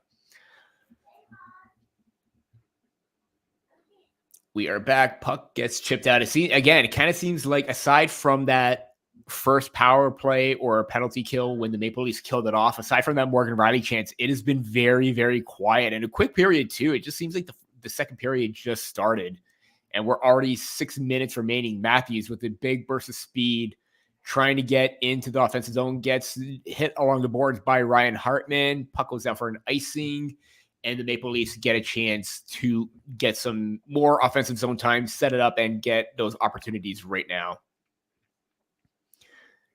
And that's the play. Nobody knows where the puck is except for Kaprizov, and Wall. Wall was already in position because he is the brick wall. And that's the thing too about Joseph Woll. His ability to track the puck and locate it very quickly is on point throughout the season. I think that's the main advantage that he has over Ilya Samsonov, because he's dialed in square with the shooter with Kaprizov right there.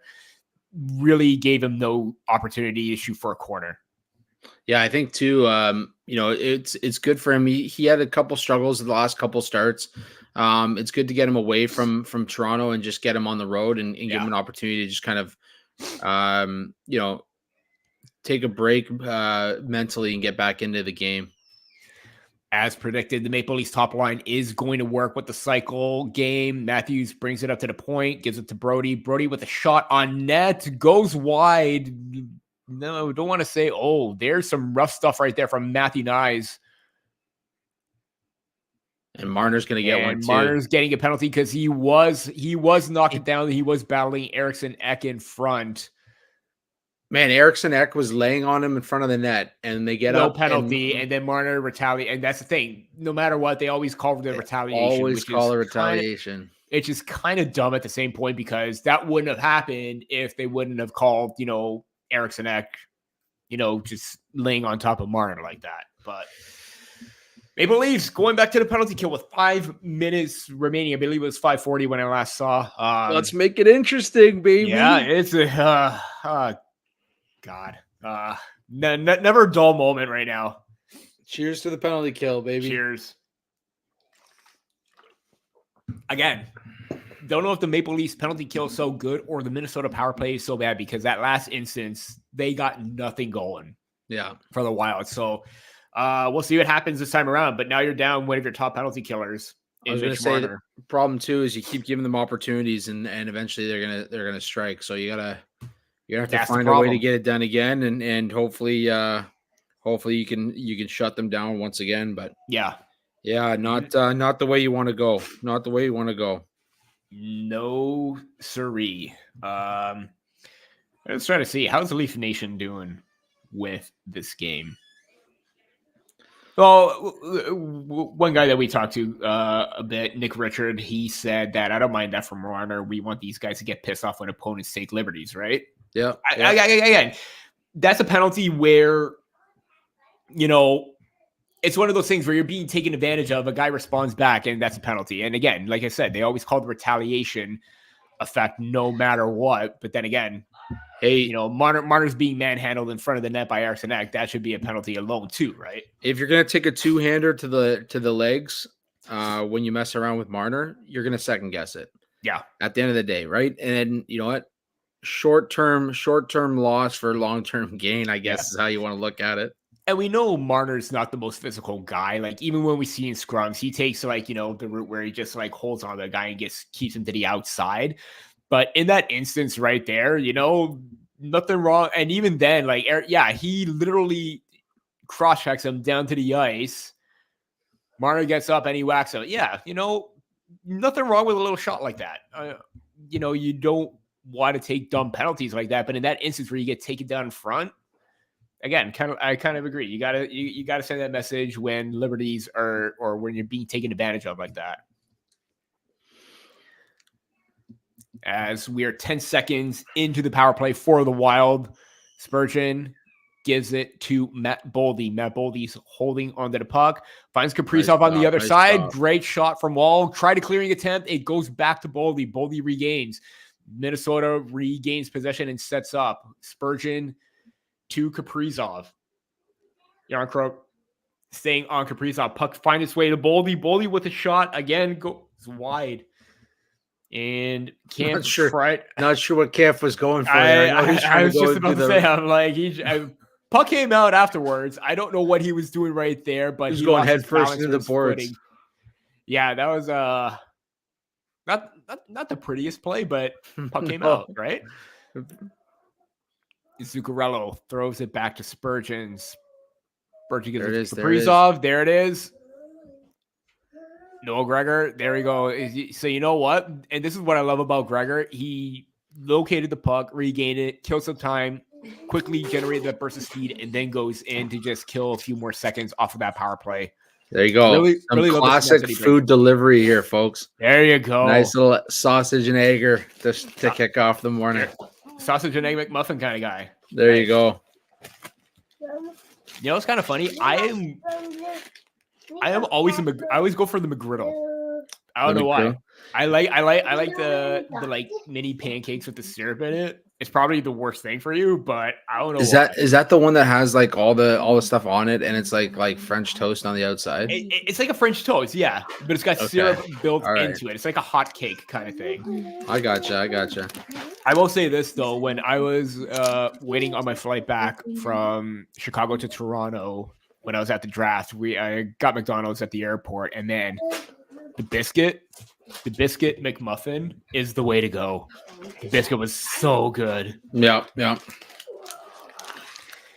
As we, digress from our food talk, Maple Leafs do kill off the power play again. Joseph Wall standing tall right there. Great blocker save on Kaprizov after that feed from, I want to say, Zuccarello. Again, I got to do a better job of like finding out the numbers. I believe it was 36. So if I'm wrong. I'll take the L on that. But either way, good save and good awareness from Wall to just, there were even times early this season where maybe he wasn't holding the post or blocking the post as much as possible. He gave Kaprizov no chance to work with or no opportunity to work with at that point. Yeah, he's coming out and challenging the puck better. Absolutely. Cutting off the corners there. And just using his size, man. Like, this is a big kid. He's got to find a way to use that size to his advantage and just cut off the opportunities. I think that's where you're going to see him kind of lead in terms of like high danger opportunities. You'll see him kind of climb that ladder if he can start kind of challenging a little bit better and cutting off those corners. I think a great topic for us to talk in the second intermission is, we were talking about Nyes in terms of rookie scoring, but the conversation there has to be, Bedard's making up 25% of his team's goals, I believe, or maybe it's higher than that. I think it's 25 to 30% of Chicago's goals. But if Waller continues to play the way he's been playing this season, his name's got to be thrown in the hat in terms of rookie of the year candidates as well. I mean, he's leading in rookie wins, he's leading in rookie goals against, and he's leading in rookie save percentage. So that's a conversation we should have as well. Absolutely. And on Natural Stat Trick, his high danger save percentage is 803. I mean, not the best, but considering we're still early on in the season, for someone still trying to find his footing in the NHL, for someone who still want to get that opportunity as a starter, I think that's a great start for Wall. He had better numbers last season. Again, Maple Leafs defense is not that great, not helping both him or Samsonov out as well. But, 5-on-5 high danger save percentage is pretty impressive, especially if you're hovering above that 800 mark. I think that seems to be like the best opportunity or kind of the spot where you want to be for that number in that area, because those are where the prime scoring opportunities are. As we're back, Maple Leafs are handing their own zone again, trying to get the puck out, and a lot of tense moments right now, crushing the net. Maple Leafs are losing advantage of that. They're not looking very good at this point. And who was that got hauled down? Was that Domi? That was Marner. Marner got hauled down again, and he did not get the benefit of the doubt right there. Yeah, Maple Leafs are just, clearing attempts, the decision-making. Minnesota's just hounding them, getting to the pucks first, winning those 50-50 battles right now, and that's not a good sign right now for the Maple Leafs, who just want to come out of this period with the lead. Nyes with a good pass in front that went off of Foligno's skate to try and find Matthews in front, but a good opportunity just didn't quite amount to nothing, as the top line is Marner gassed as they're going for a change. Marner's pissed too. Him and Eriksson Ek met up in front of the Minnesota net again. Yeah, and he looked back at the ref because he got hauled down again. He is pissed. He's not happy. Yeah, I will say that's why you're going to see the slashes, though, man. That's exactly what you're going to see. Yeah. And you know what? One thing I will say the NHL is very consistent at sending, questionable refs or the refs making questionable calls right there. So, yep, again.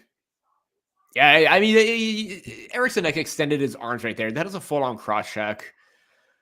Whatever. What are you going to do? What are you going to do at that point? But we're not here to complain. Shots are 10-3 Minnesota this period. Again, not the best period for the Maple Leafs, but considering that they spent most of the time on the penalty kill 3 times, they are 3 for 3, which is a good sign. But they got to stop handing Minnesota opportunities because, with guys like Eriksson, Boldy, Kaprizov, they're definitely going to make you hurt in more than one way.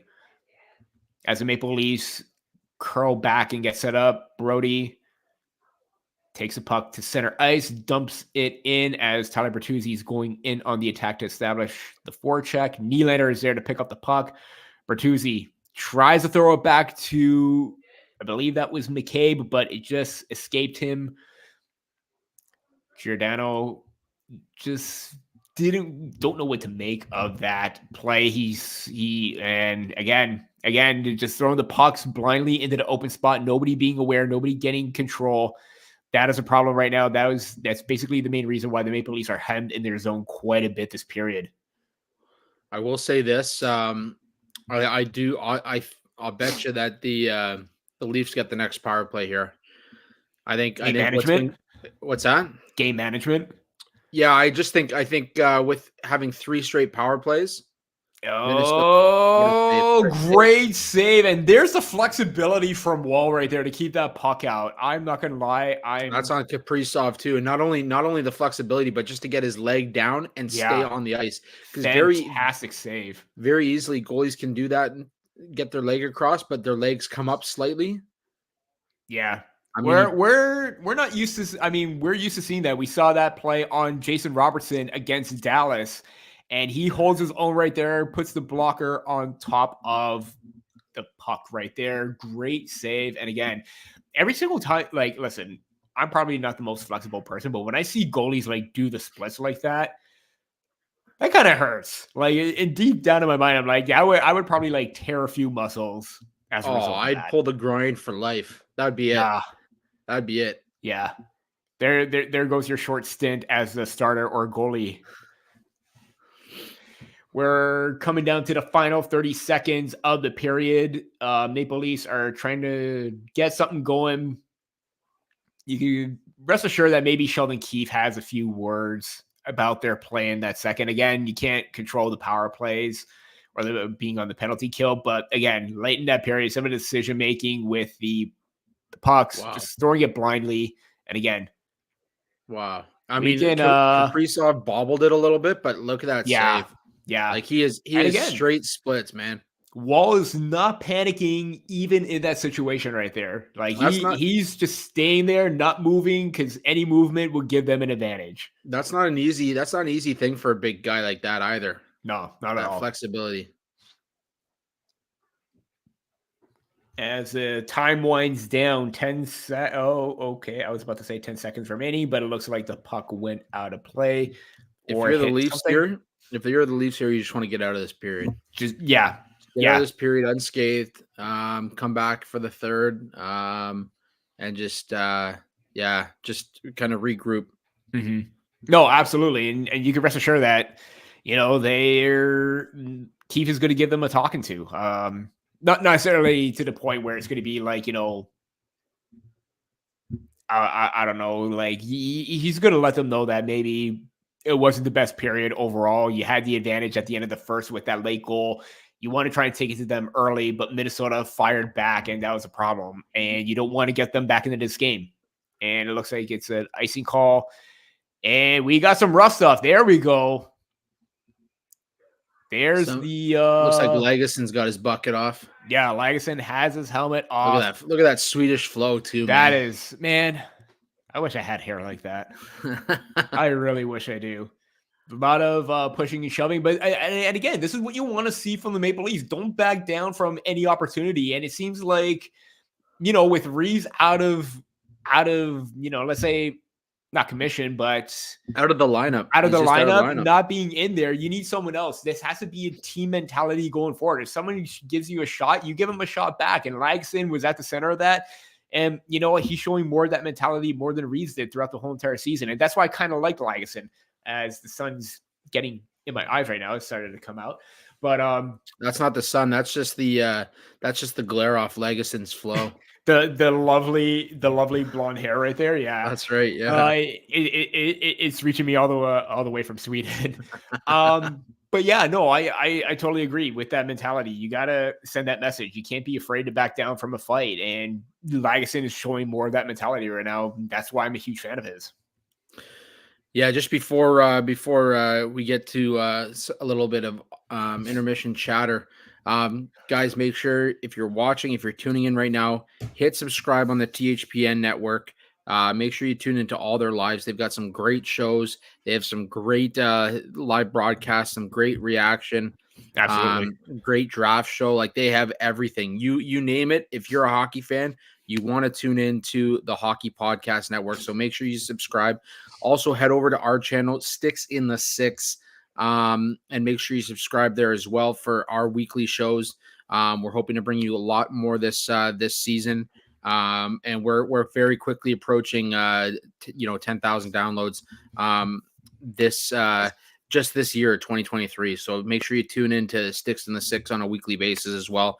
Alex is normally here with us as well. He's on the IR this week, so it's just Peter and I, but definitely check our show out. Check out the Hockey Podcast Network. Lots of leave shows. If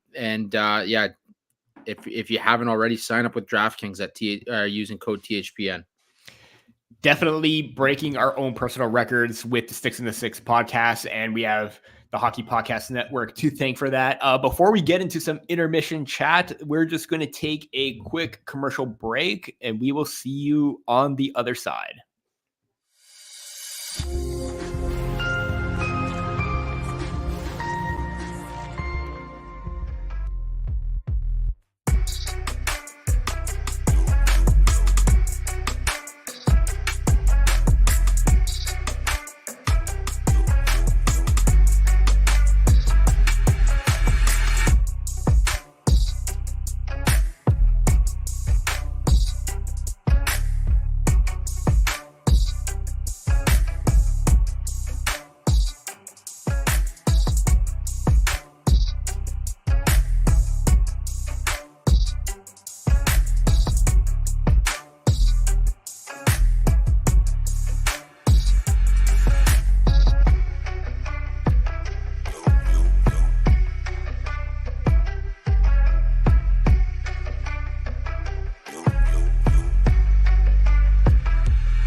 We are back with the second intermission. If you're just tuning in right now, the Maple Leafs have the advantage 2-1 over the Minnesota Wild right now.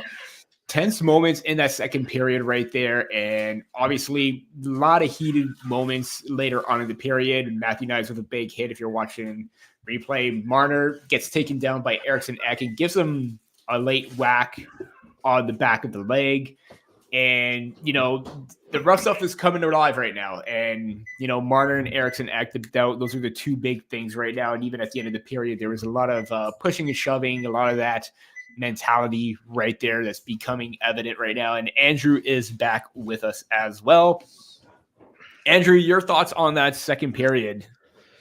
Not the greatest period for them. As you can hear my little guy yelling in the background there. He agrees. Not the strongest period for them. Obviously outshot, a couple power plays that they gave up. But they got out unscathed, and that's what they have to focus on in this intermission is focus on the positive. They got out without giving up a goal, and they're still leading this game, and they got to come back and have a stronger third and make sure that they close it out. This has been a problem for the Leafs over the years, is closing out games. Yeah.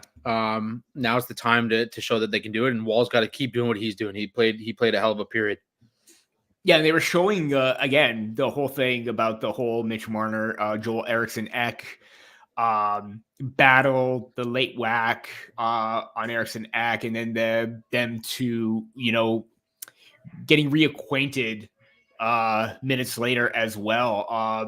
Is this a sign that maybe not necessarily frustration from Marner, but we saw what happened with Bunting last year, not getting calls in his way? Do you worry that this may happen with Marner if he not necessarily complains to the refs, but considering how he's a star player right now, is he going to get that benefit of the doubt, or is this just bad officiating? I think in this instance, it's just bad officiating. I mean, like you said, they're always going to call the retaliation. I think sometimes they wait and see if they catch something a little bit more obvious. I'm not too worried. He's not a rat, and I think that's the difference. Yeah. Is Bunting's very much like a Marchand, right? Where his goal, his ultimate goal every shift is to get under the skin of the opponent, and he'll do whatever it takes. And sometimes that teeters the line of what's appropriate. And Marner's not like that. The slash I don't mind. It's a sign of frustration. It's a sign that he wasn't getting the call, and it's engagement. It's physical engagement. Some players need that to get involved, and I think you're going to see a frustrated Marner, a guy that's going to come out there and try and put this game away because he's in that mindset that like he's pissed off now. You've woken the bear. I think he's the type of player that takes that and uses that as motivation rather than somebody to get him off his game. Yeah. And, a lot of people are saying too, if you're scrolling through Maple Leafs Twitter right now, it's, stay out of the box challenge, take less penalties, more goals or whatever. And I completely understand. But in that instance, I think the first two, they were penalties. There was the high stick on Foligno. There was, actually the first one was kind of a weak one because like you said, have a good grip on the stick. Hold your stick, two hands, right? That isn't that like one of the first 5 lessons that they teach you in when you're starting off and playing hockey, like 2 hands on the stick, hold it tight. Aside from the high stick early on, I think that was the only bad penalty, and the slashing, the retaliation from Marner. I think that's one that you got to take. You swallow, you swallow. You just swallow it and just you're pissed off that you got nothing, but you know what? You send those little messages, you send those little jabs. Hey, I was never one to back away from a late little. What was it called? Those little love taps or whatever, like on the back of the leg. I was going to say right in the crease of where the knee is, behind the pad. Yeah. Oh, yeah. See, I did it on the calf. I was a little bit nice. I didn't do it behind the knee. I was probably way too nice, but give him a little poke right behind the knee. What was it? Do the Gordy Howe. You use the butt end of your stick to get into their side where there's no padding kind of thing. A little cross check right underneath the right underneath where the chest protector ends. Speaking of like, this is kind of getting like a little bit off topic from the game, but as we're talking about like retaliatory stuff or whatever, what was one instance like when you were playing growing up where you just had to get involved in a scrum or a fight? Okay, so here's one for you. I was my first year of hockey, I couldn't skate worth shit. So I got pulled aside and did extra drills, and I ended up going on to be an assistant and a captain for my team on multiple occasions. Nice. For I think 2 or 3 years that I played, my goalie was actually my cousin, so I felt a little bit extra protection Nice. over him. So like somebody would come in and slash him after the whistle, and I'd get involved. But I remember this one instance where I already had, I think it was two stick minors, and in minor hockey in Ontario, if you had 3 stick minors, you were out of the game. Mm-hmm. I think it was something like some stupid rule like that. Anyways, That does seem like a stupid rule, but yeah. I was, I could play offensively. I'll say this: I had one game as a defenseman. I had 2 shorthanded goals, both 5-on-3. So there you go. Beauty. But there was this one time this kid just kept pushing it. So I grabbed him by his mask and dragged him down to the ice, and just gave him a couple shots while I was holding his mask. He had the old cage on. I wore a visor, so he had the old cage on. So I gave him a couple shots, and anyways, I was getting escorted off to the box, and I threw my stick into the penalty box and got booted from the game. And as I was skating off, the opposing fans were clapping and cheering and jeering and whatever else. So I did the old double bird as I skated off the ice. I would have just done the whole like, let's go. Let me hear it a little bit more. I did the no gloves double bird, and there was my dad at the door of the rink just shaking his head. So the disappointment killed me. Maybe disappointed, but maybe deep down he's like, hey, you know what? Good on you for standing up. Right? Yeah. I will tell you, there was another game where I think like 5 of us were kicked out of the game on our team. So they ended up, my coach ended up pulling the whole team, and they walked off the bench. Oh God. Because it was getting out of control. Like, yeah, it was a violent game. There was lots of scrums, and got to a point where like, I think there was 4 or 5 of us kicked out, and he just grabbed the rest of the team and not worth it at that point. Yeah. So minor league hockey, buddy. Minor league hockey. Oh yeah. I have something else. 2 fond memories. One in actual like my regular league, and then one in the summer league actually. One year, like, it was early in the game. Like, I'm always motivated for like the early Sunday morning games or whatever, right? 7:00, I'm there. I'm ready to go. Like, I just love that for some reason. So in the game, it was kind of even. It was getting a little bit chippy at that point. I'm on the ice. We got our stacked line out there. Our captain was mixing it up after the whistle, and a guy cross-checked him down to the ice. I had none of that. I went in there. I just face-washed the guy that hit him down to the ice. He comes up. He gives me a whack across the leg, and he gets a penalty for slashing, and I walk away unscathed. So I was actually kind of happy that I baited him into doing that, and he's yelling at me. I'm like, hey, you're going to touch our captain. You're going to find out what's going to happen next, right? Because don't touch the goalie, don't touch the captain kind of thing, or don't take cheap shots at them, right? So there was that, and there's another one in, summer league where I had blocked a shot early in that game. So I'm already hobbling around. My knee is like a wreck, and a guy like takes a shot at me on my knee while we're battling in front of the net. It's 3-on-3 too, so there's a lot of open ice, but this guy kept following me around. And what happened was, he took a shot at my leg, the one that was injured. So I literally basically did a Mitch Marner. I 2-handed him on the back of his leg, and I even knocked his stick out. So I did one on the back, one in the front, knocked the stick down. He picks it up. We're already like jabbering and pushing each other back and forth. This guy gives me a punch. I give him a punch back. He falls down, and he's giving me all these cross checks, and it was just like way too much. And, the ref is just like, all right, both of you are gone, because there was only like 5 minutes in the game remaining or whatever. And the guy's literally complaining to the ref that I did nothing wrong. Meanwhile, he was the one that was attacking my injured leg, giving me those cheap shots or whatever. And we're just bickering back and forth as we're going off the ice. So we had to go off on 2 separate entrances, but the entrances, the way that it worked out. So, you know how, behind the net, both doors that led off were behind the net. So I go off on one side, he goes off on the other. And as we're going down to the hall room into our respective change rooms, he's like jabbering at me. He's just like, let's settle this once and for all. I'm like, okay, I'm here waiting. I got a bum knee. Let's go. Not a peep. The guy was all talking, no nothing. Even after in the parking lot, I'm yelling at him in the parking lot too. And it was just absolutely hilarious. Man, it makes a lot of tough people out there when it's all talk, eh? Yeah, and especially if you're coming after me on my bum knee where, I'm already like hurting enough as it is. I can't skate well, so I'm just parked in front of the net to try and get like a rebound or something. And everybody knew I was injured, and everyone was like, yo, good job afterwards, because I'm not going to take that kind of crap, right? Yeah. No, absolutely. Let's talk about that wall conversation. Moving away from minor hockey fights because of Mitch Marner. Yeah. So Mitch Marner. Joseph Wall right now. Obviously, I'm going to pull up the rookie stats right now for the goaltenders. He's not going to be in the stat category because, he's in the crease, you're not going to do that. But I went to the wrong category. There we go. So now I'm in goalies and I'm on rookie goalies right now. Joseph Wall leads in wins, save percentage 908, 291 save percentage. That is second behind Ivan Prosvetov from the Colorado Avalanche. But he's played in 4 games, started in 2. But, you kind of look at the numbers right now. Wall's leading in wins and save percentage as well. Second in the other category right now.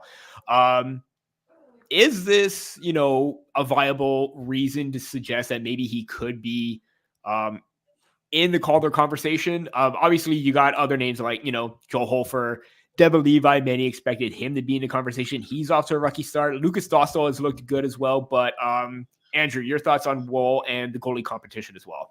Yeah, I mean, like when you look at it, Wall right now is 25th among goaltenders in goals against. He's this is league wide, not just rookies. This is league wide. Yeah. In terms I was reading off the rookie stats. Andrew's reading off overall. Yeah, in terms of save percentage, he's tied for 21st. I mean, like for a rookie goaltender to come in and play like that and have that kind of start. I know we were talking about him early in the season with his numbers kind of inflated in terms of what he was able to do, but he's got to be considered, right? Like this is a guy who's come in and he's had to play the starting role for maybe one of the more storied franchises in the league, and a team that struggled out of the gate, and he kind of held them in there. And like I said, I think if you look at his numbers based on goaltenders that have played enough minutes to qualify, he's first in goals against in rookies, he's first in save percentage, and he's first in wins. So those 3 are the 3 major stats for your goaltenders. Yes, absolutely. There's a player with the name Connor Bedard that's having a great start to his season with 15 points. He's also on a team that is likely out of playoff contention. But I think it's a conversation that needs to be had. I think it's not often we see goaltenders win rookie of the year, at least in the last 15 years. So my thought goes back to, I believe it was Steve Mason, who's the last goaltender to win it. And he had 8 shutouts the year that he won it. So I'm not saying that Wall should win it over Connor Bedard, but if he continues to kind of sit amongst the top 15 in those categories, when we're talking league-wide goaltenders as a rookie, I think he's got to be one of the top 3 candidates for the Calder Trophy. Yeah, Steve Mason was the last rookie goaltender to win Rookie of the Year, and that's fun fact. Yeah, fun fact. Steve Mason was my goaltender in lacrosse. There you go. You got to get that little shout out right there, right? Yeah, my 2 minutes of fame there. Yeah, but yeah, I mean, even overall, Joseph Wall, I mean, he's definitely one of the top rookie goaltenders. And I didn't even mention Dustin Wolf because he's so far down, but he's only played in 1 game compared to Wall, who's leading the charge with 9 out of all the rookie goaltenders. But you can't help but be impressed with his game early on in the season, and hopefully he just takes with it and runs with it. It's a big opportunity for him to be the starter, and considering how the Maple Leafs haven't had, as you talked about previously many times, how they haven't had a homegrown goaltender talent in the crease, he's one of them right now, and hopefully he looks to get the Maple Leafs the victory as we are about a minute or so into the second period. Maple Leafs holding on to a 2-1 lead against the Minnesota Wild in Sweden. If you're wondering why we're doing this live stream early, well, there you go. Now you're all caught up. Maple Leafs with 2 goals from Austin Matthews and Matthew Nyes. John Merrill scored for Minnesota early on in the game to get everything started, and the Maple Leafs are getting set into the some sustained pressure in the offensive zone and looking to bounce back after that second period, which wasn't quite great. Matthew Nyes trying to go on the attack. Puck gets loose, and it is cleared out and down the ice. Jake McCabe growling the back of the net, chips it up along the boards, gets it out to the Minnesota zone. Minnesota regroups and carries the puck in through the neutral zone. And that is my stove making a guest appearance right there. So that probably should have been a goal line. What do you got cooking up there? I have no idea at this moment, but that's to be determined, kind of like with all the trades and everything like that. But that could be like our celebration goal horn if it comes back on. And I was about to say, was that William Nylander or Nick Robertson? I saw an 8, but it was William Nylander with a good shot. It goes into the corner. But, the Maple Leafs getting some offense from the second line right now. TJ Brody waiting for things to get organized behind the back of his net. As he comes out, makes a stretch pass up the middle of the ice. Max Domi takes it, throws it in front. Yarncroke was tied up. Not a whole lot generated from that because the puck does come out. Riley chips it up the boards, and it goes back down the length of the ice. No icing on the play. Yarncroke is battling down low along with Nick Robertson. Puck comes up. Domi regains possession. Throws it off to Robertson. What a shot from Nick Robertson. Gets taken down into the corner. No penalty on the play. It looked like he probably just lost his balance, but a good save from Marc-Andre Fleury. And that's what you want from this. Domi's got to shoot there. When he's got the puck in the slot like that, he's got to shoot. I know he's trying to make the pass and trying to get another opportunity. He's got to shoot there. Yeah, and that's the thing throughout his career too. Like we know he's, that pass first kind of player, but he needs to shoot the puck more. And like you said, that was a prime opportunity for him right there to do so. Even look back the last time he hasn't scored 30 goals over his career. He had 28 with the Canadiens in 18-19. But aside from that, he's known as a playmaker, but he's got to learn to shoot the puck more. Yeah, no, absolutely. Absolutely. Maple Leafs regain control. Lagesson chips the puck off the boards. Throws it up to Gregor. Camp coming into the middle of the ice. Drops it back for Gregor with a shot. Nifty little play by David Camp in the slot right there to find him as the trailer. But the puck comes back out, and the Maple Leafs regain control. Try to regroup and set up. Dangerous pass to the defensive partner by McCabe because it was almost picked off right there. And the Maple Leafs are going in. Matthew Nyes first in on the attack to try and get something going, battling down low. Battling 3 Minnesota Wild players behind the net. Yeah, and almost regain control out of that too. So you know what? This is why they need more players with that hunting mentality in there. And there we go. Maple Leafs are headed in the right direction right now. Matthews finds a loose puck, gets in across the line, takes a shot, kind of a weak one through the legs of the defender. Matthews down low, throws it out to Riley. There we go.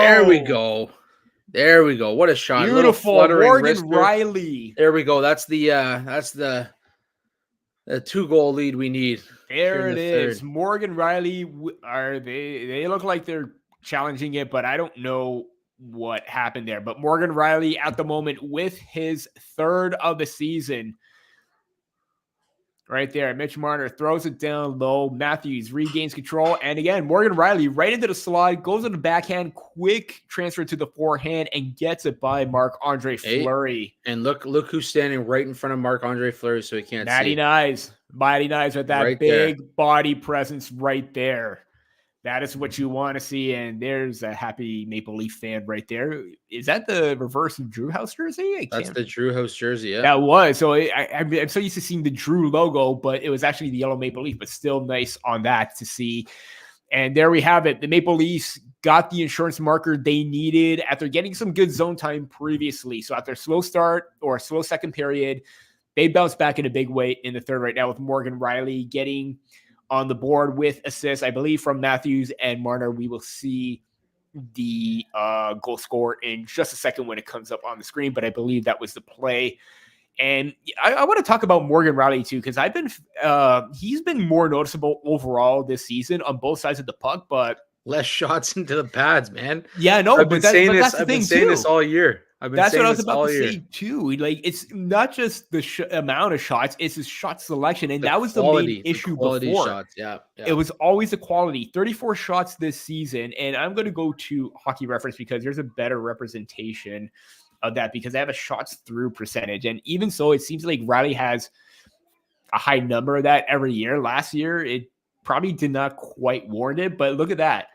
He sees it, gets it off quickly, and those were the kind of shots that he took against Tampa Bay in the playoffs, where it was those quick wrist shots, nothing powerful, but he had the accuracy and he had the traffic in front to take advantage of that. It's just about getting it through. It's like when you're a pointman like that, if you get the shot through, anything can happen. If you get a shot into the pads of the defender, nothing's going to happen, and that's the difference, right? Like, you got to find a way to get it through. 34. This is actually rather interesting. 34 shots on net this season. That was his third goal, but it is actually the second lowest shots through percentage per Hockey Reference at 44.2%. And he's already got 3 goals this season with not a whole lot of shots going through at this point. So it is interesting to see that second lowest. Second lowest. Imagine that. Imagine that. 39.5. And that was when that was probably his second season with the Maple Leafs, or third.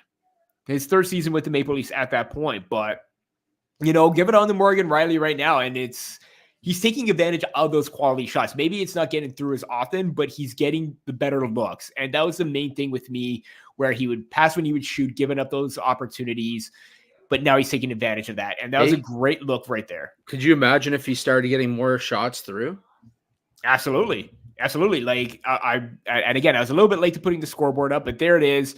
3-1 Maple Leafs, as we were a little bit busy with the play-by-play. But yeah, his highest one was 57.6% when he had 10 goals in that 21-22 season. I believe that wasn't the shortened one. That was That was 2 seasons ago. Yeah. So 2 seasons ago, when it was a full 82 games coming back from the COVID year, that just seemed like those are the kind of things that we wanted to see from Riley at that point. And now we're seeing it a little bit more right now. I'm going to try to see what he's on pace for right now. He's 3 goals. If he's on pace for maybe he's on pace for 10 even before that. And wild score. Yeah. It looks like Jacob Middleton with the shot right there. And that's kind of not what you want to do in that case afterwards, especially when you got the insurance marker right there. I got to see. I was looking down at the stats, so maybe I probably should have been paying a little bit more attention to the goal off the face-off too. A lot of hockey left to go. A lot of hockey. Leafs get beat on the board play again. Yeah, lost battle by TJ Brody right there. He did not have any good positioning whatsoever. Looked a little bit flat-footed. I mean, but see, here's the thing too. I think but Wall almost did get that, did go over his head. But if you're TJ Brody, you got to power through that a little bit more, not just be as passive. 4 people in front of Wall, and then the missed block shot again up at the point. So yeah, definitely a topic of conversation for the Leafs is getting your body in front if you're going to go down to block, because otherwise you're just screening the goaltender at that point. Yeah, that was kind of like the same thing with Robertson on the first goal too. If you're going to commit to block the shot, you got to. Otherwise, don't bother getting in the lane, because then it just throws everybody off. But yeah, from Brody not being strong on that, because it just looked like Foligno just lightly shoved them off the puck right there to get that inside edge. He's got to show a little bit more fight in that instance. But yeah, clear the bodies out, and that's why we kind of need someone like a Nikita Zadorov and a Chris Tanev to clear that traffic in front a little bit better. But here we are, 13 minutes remaining in the third period. Leafs up 3-2. Goals by Morgan Rielly for the Maple Leafs from Matthews and Marner, and Jacob Middleton responding, I say about a good, 3-4 minutes after that goal. Could be wrong, but then again, Foligno and Eriksson Ek with the assist as well, and Foligno getting the primary assist after a one puck battle on the boards with Brody, right? That's what did it right there. That puck battle was huge, and that's why, winning those puck battles has got to be a big factor. Because I was even watching the Montreal-Boston game last night, and they did the percentages of winning puck battles. Boston had won like 86% of those puck battles. So if you're the Maple Leafs right now, that's something you got to improve, because when you get into the playoffs, you got to win those 50-50 battles and be more aggressive and tenacious. That could have been a difference maker there. If Brody got the inside edge or the advantage to win that battle and just curl back, then maybe it probably would have been a different story. As the Wild head the other way, Joseph Woll, puck was high, and there we go, a little bit more rough stuff afterwards. And it looks like, is that Gio going after Zuccarello? It looks like he was not taking any of that whatsoever. That was McCabe. Yeah. McCabe. But Zuccarello quick to throw the punch again. I think it was Burt. I think that was Burt, but either way, those late whacks on the goalie cannot happen, and good on the response. Even if it's just like a little shove, you got to show some of that, because too many times that isn't ideal. Leafs being outshot again, 5-2 in the period so far. Yeah. Again, after a good start too, where it looked like they were clawing their way back, but afterwards, that's when the defensive zone coverage started to come back and bite them. Yeah, no, absolutely. As we are in a commercial break right now, I'm just going to throw this out there. There was a lot of talk about, this being an important trip for the Maple Leafs. Obviously, I'm not going to say anything just yet, because I don't want to jinx myself. But given what their schedule is like afterwards, they're going to be traveling again, because I don't think they're going to be having a home game for quite some time. They're going to be in Chicago later this week to have that rematch against Bedard after that poor performance on home ice. And then they're going to be in Pittsburgh right after that. So a back-to-back game, which, I mean, it kind of works out because it is a 2:00 game. It is American Thanksgiving on that Friday as well. So early afternoon game. Are they going to be well prepared coming back from Sweden and adjust to the time zone? Then they're going back to Pittsburgh, and then they come back on Tuesday for a rematch against the Florida Panthers after the semifinal loss. Would you say that so far in these last 4 or 5 games, which were really important for the Maple Leafs to try and turn their ties after that 6-3 loss against Ottawa, is it kind of mission accomplished, or is this just something that they need to keep building on? Oh, it's just something they need to keep building on. I think, you need to get every 2 points that you can get, and you need to hold off the opposition. And right now, I think heading into this trip, the Leafs were bottom 5 when it came to teams that had won in regulation. And, they need to find a way to get it done in regular time and stop going to overtime. I mean, when you look at that and look at the 3-point games that are going to happen over the season, that's not what you want to see with this team. Yeah, they are 19th in regulation wins with 7 right now. And just to go back on that, they lost to Boston 3-2. That was a whole response game against Timothy Liljegren. I was happy with the outcome. They got a point. Boston's a tough team. I'm not going to deny that. But then you had the advantage over Buffalo. You lose 6-4. You win 6-5 against the Tampa Bay Lightning. You lose 6-3 against the Ottawa Senators, where, again, you had a better start.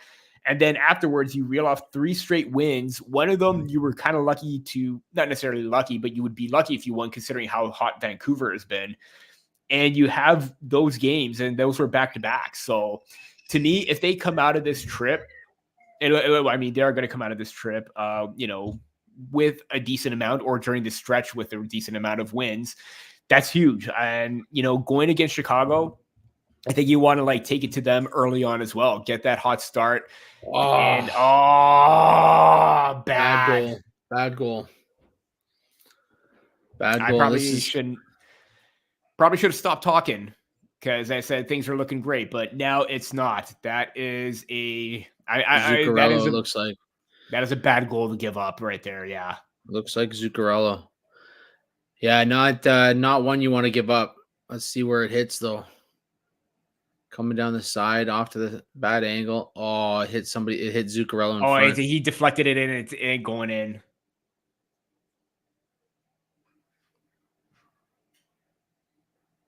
Yeah, I went off his skate and went in. I mean, and watch, you're going to probably get a lot of people saying that, oh, Nylander with a weak tie-up and everything like that. Yeah, he probably could have been a little bit stronger on that, but at the same time, it's, he was out of position to begin with. Well, here we are, approaching 11 minutes, and we are back at a tie game right now. Maple Leafs had a 3-1 lead at the start with Morgan Rielly, and then 2 goals by Jacob Middleton, and right now Mats Zuccarello tying the game up for the Minnesota Wild. And again, it's the zone time. They're spending too much time in their zone. They're running around. It's kind of like what happened in the first 10 minutes and even of the game, and even in that second period. You don't want to give this opportunity to the Wild to claw their way back when you had a 2-goal lead like that. So Brock Faber with an assist there too. Young up and coming Brock Faber. 7 assists for Faber actually this season. Worth noting too, the Leafs leaders in shots, Morgan Rielly with 5, Jake McCabe with 4. So when you got 2 defensemen leading your team in shots, you're not getting enough from the forwards right there. You're not. Oh yeah, you're not. It's not going to be a favorable outcome. Yeah, I want to even in the game against Detroit, I want to know how much of the expanded ice surface is playing a part because they're not used to it, but at the same time, a lot of these players have played in international competitions. You know what the ice is going to be like, how you have more space to work with. Why not take advantage of that at that point? Well, you got more space to work with, but your angles are different. Yeah. The way you cut things off are different. And I mean, that last goal, I mean, it was unfortunate. It was just a bad deflection, but it's when you get that much room to move around the outside, they did the right play in taking the Minnesota player to the outside, but it's just a bad deflection in front of the net. Brandon, I'm back and I had coffee. You came in at the wrong time, bud. Maple Leafs had the lead tied right now 3-3, and well, I predict 3-3 Minnesota OT winner. We're probably not going to have that here. But you know what? It's still good. Still a good prediction no matter what. But yeah. Brandon, go add a little Bailey's to your coffee, buddy. It's going to be a long 8 minutes. Get the new Tim Hortons Bailey combination right there. Well, we were in for an exciting game. We are definitely in for an exciting game right now with the last stretch happening right now. And as we were talking about before, the Maple Leafs are 19th in regulation wins. If this goes to overtime right now, that's not ideal, really. I mean, overtime is still considered regulation, but it doesn't hurt as much because you still get the point out of it. You get the point, but it's not a divisional matchup. Mm-hmm. I think that the worst case scenario for the Leafs is when they have divisional games against, the Detroits, the Bostons, the Ottawas, and they go into overtime and both teams get points. It doesn't play well for you in the overall standings as the season goes on. But when it's a game against Minnesota, you can live with it. You can live with the overtime win, but you still want to pick up those 2 points regardless. Absolutely. That's why it was a good thing that they held on to the lead for the win Friday against Detroit, because if they went into overtime, Detroit's neck and neck with them in the playoffs, and that's not something that you want to give your opponent the advantage over. So yeah, we will see what goes on in the last stretch of this period right now. And there's that one just sailed over his glove. It was in good position, but it just had that extra height, and then the deflection right there for Zuccarello. Not necessarily a little bit nervous, but you know what? You expected 2 goals in 2 minutes and 32 seconds. I mean, that's unacceptable for the Maple Leafs considering how bad they have been defensively this season. And again, you just saw that play right there. 2 players are right near the puck, and the Minnesota Wild defender comes in from the point to just keep the puck in. I mean, that's just unacceptable right now. Their feet aren't moving. They're all over the place. They're not generating anything right now. And this is just not what you want to do right now for them if you're the Maple Leafs. Another icing. Yeah.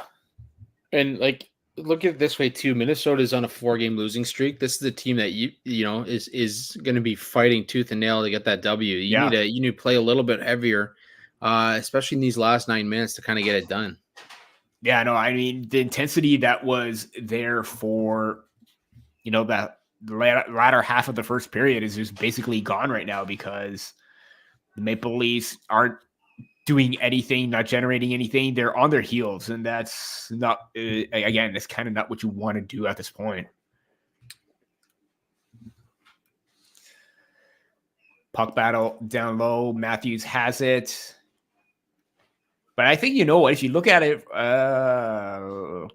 could have been a trip right there, but we'll see.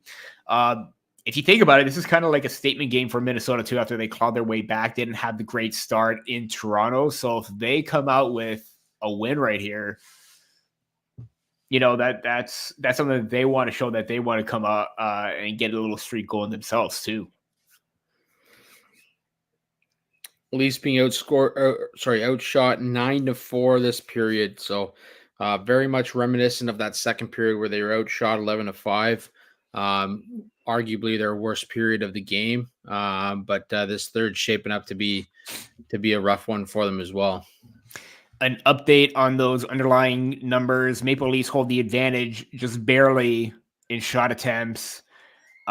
Scoring chances neck and neck right now because Minnesota's coming back into high danger chances have shifted to Minnesota's favor with 75% of them. And expected goals for is now in Minnesota's favor as well. So the Maple Leafs sitting back right now, not generating anything.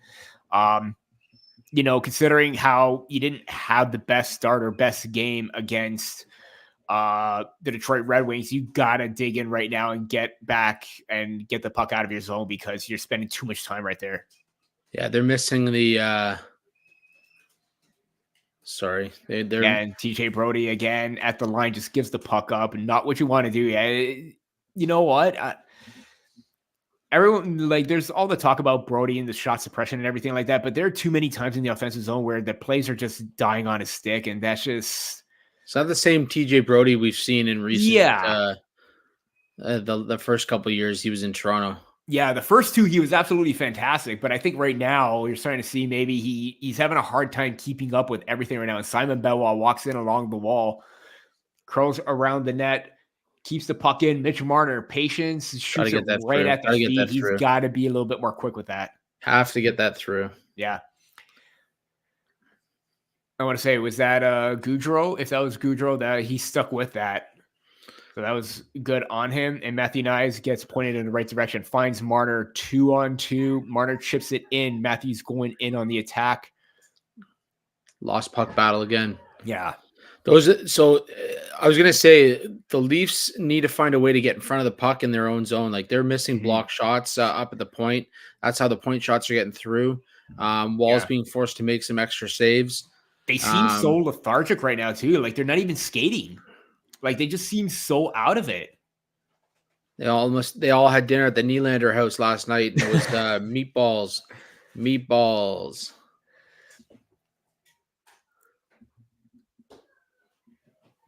Now they're getting regrouped right now. McCabe trying to settle everything down. Honestly, that burst of speed from Domi coming off the bench was probably the most speed I've seen all game from anybody. I hate to be a little bit harsh, but I mean they got to get their feet moving right now. This is all this whole period, and even in the second period has been all Minnesota. The Maple Leafs had 2 goals or 1 goal from Morgan Riley, great, but after that, nothing. Another missed block shot on that point shot as well. Yeah. goes off Morgan Riley in front of the net, and it was not even. It was he was lucky it was deflected out, so that's a good sign that he was kind of in position. But you don't want to give them that opportunity or that time and space. 10-4 shots this period. So when you have single digits in shots in multiple periods, that is going to be frank. That's completely unacceptable right now.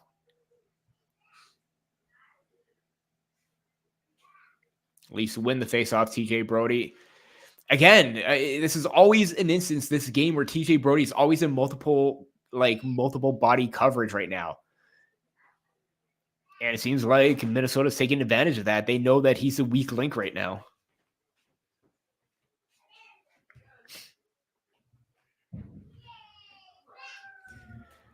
Minnesota back on the attack right now. Nice reverse hit by Legason. Yeah. Honestly, I think he's the only one that's been standing out, and even maybe the second pairing of not second pairing, but the third pairing of Benoit as well. Hopefully that's a good plus, that things are not necessarily trending in the right direction, but I'm curious to see. Oh, there is a full report right now. I got to see right now.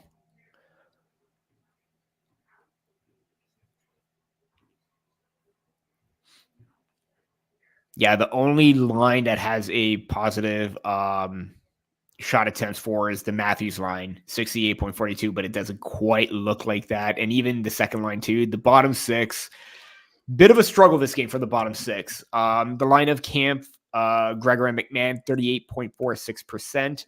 Shot attempts, 20.5 expected goals percentage. The third line, 44.86 expected goals percentage. So a little bit of improvement right there, but the scoring chances are all dominated by the top six at this point, but compared to the eye test, it kind of looks like the exact opposite. Minnesota regroups in the middle of center ice. Riley gets a hold of the puck, chips it up, and it looks like it came back down. Don't know what happened there. I am lost right now. I think they're saying it went out of play. It chipped, it looked like he chipped the puck out. It came back down right where Riley was, so it must have hit something, obviously. But Brandon says, "Hey guys, I'm excited. Who's going to win, Toronto or the other team? You guys are my favorite live streamers. Henya." Oh, we appreciate that. Appreciate it, buddy. Thank you so much. Thank you for tuning in and sticking with us. It's obviously a long broadcast when you're watching the entire game, but man, is there any other answer than Toronto's going to win this game? Toronto is going to win this game. If they get their feet moving, then Toronto, because Minnesota's just dominating them right now. But I want to go to Money Puck and see the deserve to win meter. See, I can tell you who deserves to win. It ain't the Leafs. I'll tell you how much. Games. Let's see. Maple Leafs have a 50.24% chance of winning this game. No way. No way they're favored. 50.24 compared to the Wild 49.7. It's that hit. There's a 76% chance it's going to overtime. 56% chance that the next penalty is on the Wild. I said it. So game management, baby. Game management. It's alive and well. It's alive and well. Game management. Man. Gotta love this deserve to win meter.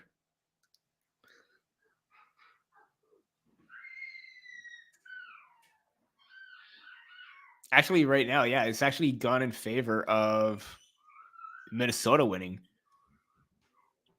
As it should.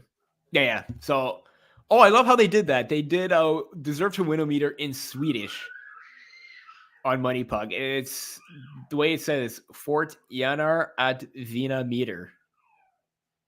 Oh, I learned some Swedish today. That was so sweet. So sweet of you. I try very hard. I try very hard, but kind of cool actually. But 59.5 in favor of Minnesota compared to 40.5 for the Leafs. So it's after 1,000 game simulations. So not looking good for the Maple Leafs right now. If they're able to try and find something right now and get something going, I think maybe shortening the bench right now, because I see Yarncroke with Nylander. Not sure if Bertuzzi is just getting benched or a change in the lineup, but they need to push right now. And even so, we talked about Bertuzzi having a good, stretch of games, looking like he's bouncing back. This probably wasn't his best game either, if I'm being all honest. And they're having good trouble controlling the puck right there. That was like two bounces neither Marner or Nice could get a hold of. Almost too many men, too. Almost too many men coming off the ice. Oh, my God. They need to go back to school. They really need to go back and learn how. I see when it happened against not Toronto, Detroit. I said they really need to learn to have a team meeting of what too many men is. Specifically, you count to 5. That's how many players should be on. And it's kind of funny because they lead the league in too many men calls, and that's just a gimme right there. Those bench minors, those are just gimmies for the opposition right there. But you know what? That's a testament right now to how the Leafs are playing, right? Like they just seem discombobulated, and like nervous, you can see it in this jumpy. Yeah, you see it in this game. They're not playing the puck well. They're not getting out of their own zone. They're not making crisp passes. All of it just seems very. The puck many times. They're losing every single board battle. And here we go. We got Matthew Nyes on a partial break. Drops it back to Marner. He shoots again. Deflected. Get that shot off quick. That looked like it went off Foligno. They just let him walk in. Let him walk in. And like another example that they just get an opportunity. They don't get a shot. No shots. It's one and done. You're making this afternoon quite easy for the Flower, and you're not gonna win. You're not gonna beat a Hall of Famer with 23 shots. Yeah, and not only that too. Like this has been a constant problem too. Even when I was watching the Calgary game too with Kyle, it seemed like. And they've even talked about it before, and I think Justin Bourne brought it up on one of the broadcasts too. They give up the line so easily every single time, and it's like you got to be a little bit more aggressive in that regard. And there was almost a trip on Tavares right there. But yeah, it seems like they're very passive. They're not active with the stick. They're not aggressive in like getting it out and creating that separation. The gap control is very wide open there, giving them the opportunity and a good chance from Nylander right there. Puck does go wide. That was probably the best chance in, let's say, 10, 12 minutes since they last scored. So no shot. Yeah. Again, a little quick chip down the ice. No icing call. If they need to get some bodies out there, they need to change it up. Minnesota regroups. Fourth line out there. See, here's the thing. In a tie game situation, I wouldn't even put the fourth line out there. You want to shorten the bench. You want to try and get the win, right?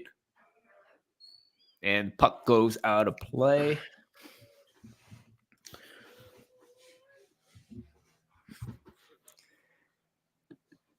When I first watched Toronto, they kept on losing. Missed call right there. Riley was grabbing his hand and no slash. No slash? Okay. No slash. No slash on the play. We're good. Hey, we're not playing double IHF rules here. Yeah, I know. But see, here's the thing. That's why I like the double IHF. Again, there's inconsistencies right there, but when they're consistent on certain calls, they are consistent on certain calls. Like if that's a slash in one instance of a game, it's going to be a slash throughout the whole entire game. So I think where it just needs a little bit more fine tuning is, the major calls or whatever. But, they've done a good job, and I kind of wish it was international rules because that would have been an international penalty. I would love to see. I would love to see chances. I would love to see the numbers of puck battles won and lost right now because Minnesota is probably demolishing them at that point. Well, the Leafs are just playing to get a point now. Yeah, that's all they're doing. Like, look at the opportunities here. They're trying to play defense. DeWar had 2 good shots on Wall, and fortunately, Wall kept to his post, But this is where their mindset comes in. Why just settle for 1 point and get the 2 and not let the opposition get one? I know we talked about it not being a divisional matchup, but why not have that mentality? That's where the killer instinct lies. They need to go full out, pedal to the metal, and they're not doing that. Yeah, see, Minnesota is just having 3 bodies on one player. They're cutting everything down right now. They're not giving them anything in the last minute right now. So where it looks like we're going to overtime, baby. I didn't want to say because there's still time, but it looks like overtime is going to be a possibility right now, and hopefully, with the added ice surface, maybe this could. No shots since the 10:08 mark for the Maple Leafs. Mitch Marner going in, throws it on net. Good opportunity. No shot. Yeah, good opportunity, but you need to hit the net right there. And there we go. Keep everything to the outside right now, and it looks like we are headed to overtime right now. Hopefully, that this works out in the Maple Leafs' favor where they have more ice to work with, but you cannot score a goal when you don't shoot the puck. You didn't have a shot for the last 10 minutes of the game. Yeah. Last almost 11 minutes of the game. You had no shot. How are you going to win that game? Brutal.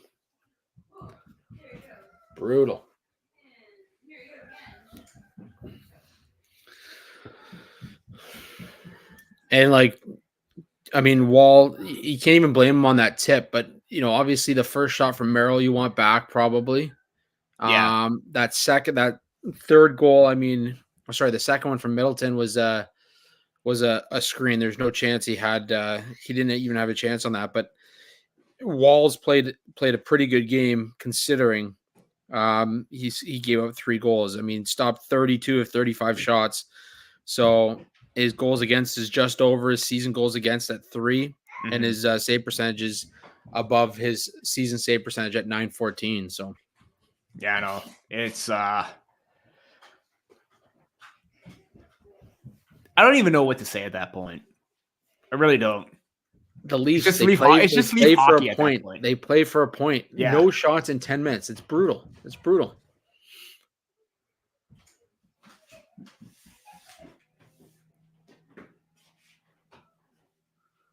Yeah, I don't know. You want to pick a overtime winner? What is the chat going to say? Who's who we got for your overtime winners? Let us know. I'm going Little Matthews. Look at that. Woo. You know what? Woo. I'm going to Sweet Connection. I'm going to say Nylander for Toronto. And I really don't. Jonas Brodin for Minnesota. I was going to say Joel Eriksson because with the whole battle with Marner. So I'm going to say, I think Calle Yarncroke for the Leafs. Now let's go Jonas Brodin for Minnesota. Interesting.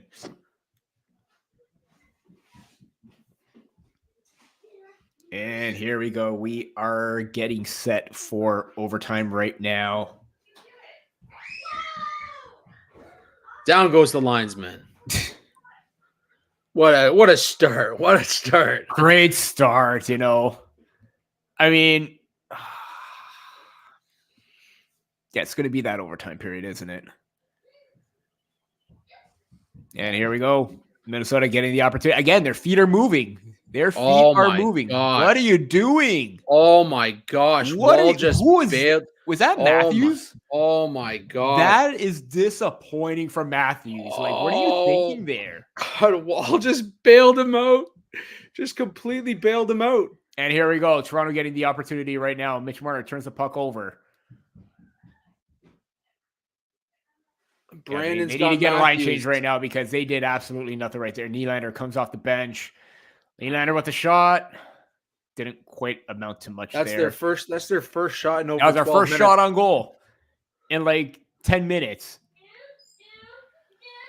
I can't believe they didn't lose it there. I can't believe Wall bailed him out. Give him the Calder, give him the Rookie of the Year, give him the Hart, give him the team MVP. If they win this game, it's because of him. Like, yeah, again, we talked about the goals against before, how maybe he probably would have liked to have had one back. Oh my God. But just absolute Oh my God. Like, they haven't touched the puck. This line hasn't touched the puck. like, what is going on right now? I didn't even think Bertuzzi, I think, got benched.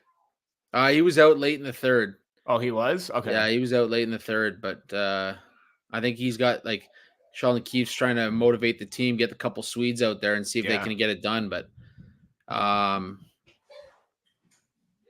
just disappointing. Man, like, come on. Look at, they're not even moving. They're not even trying.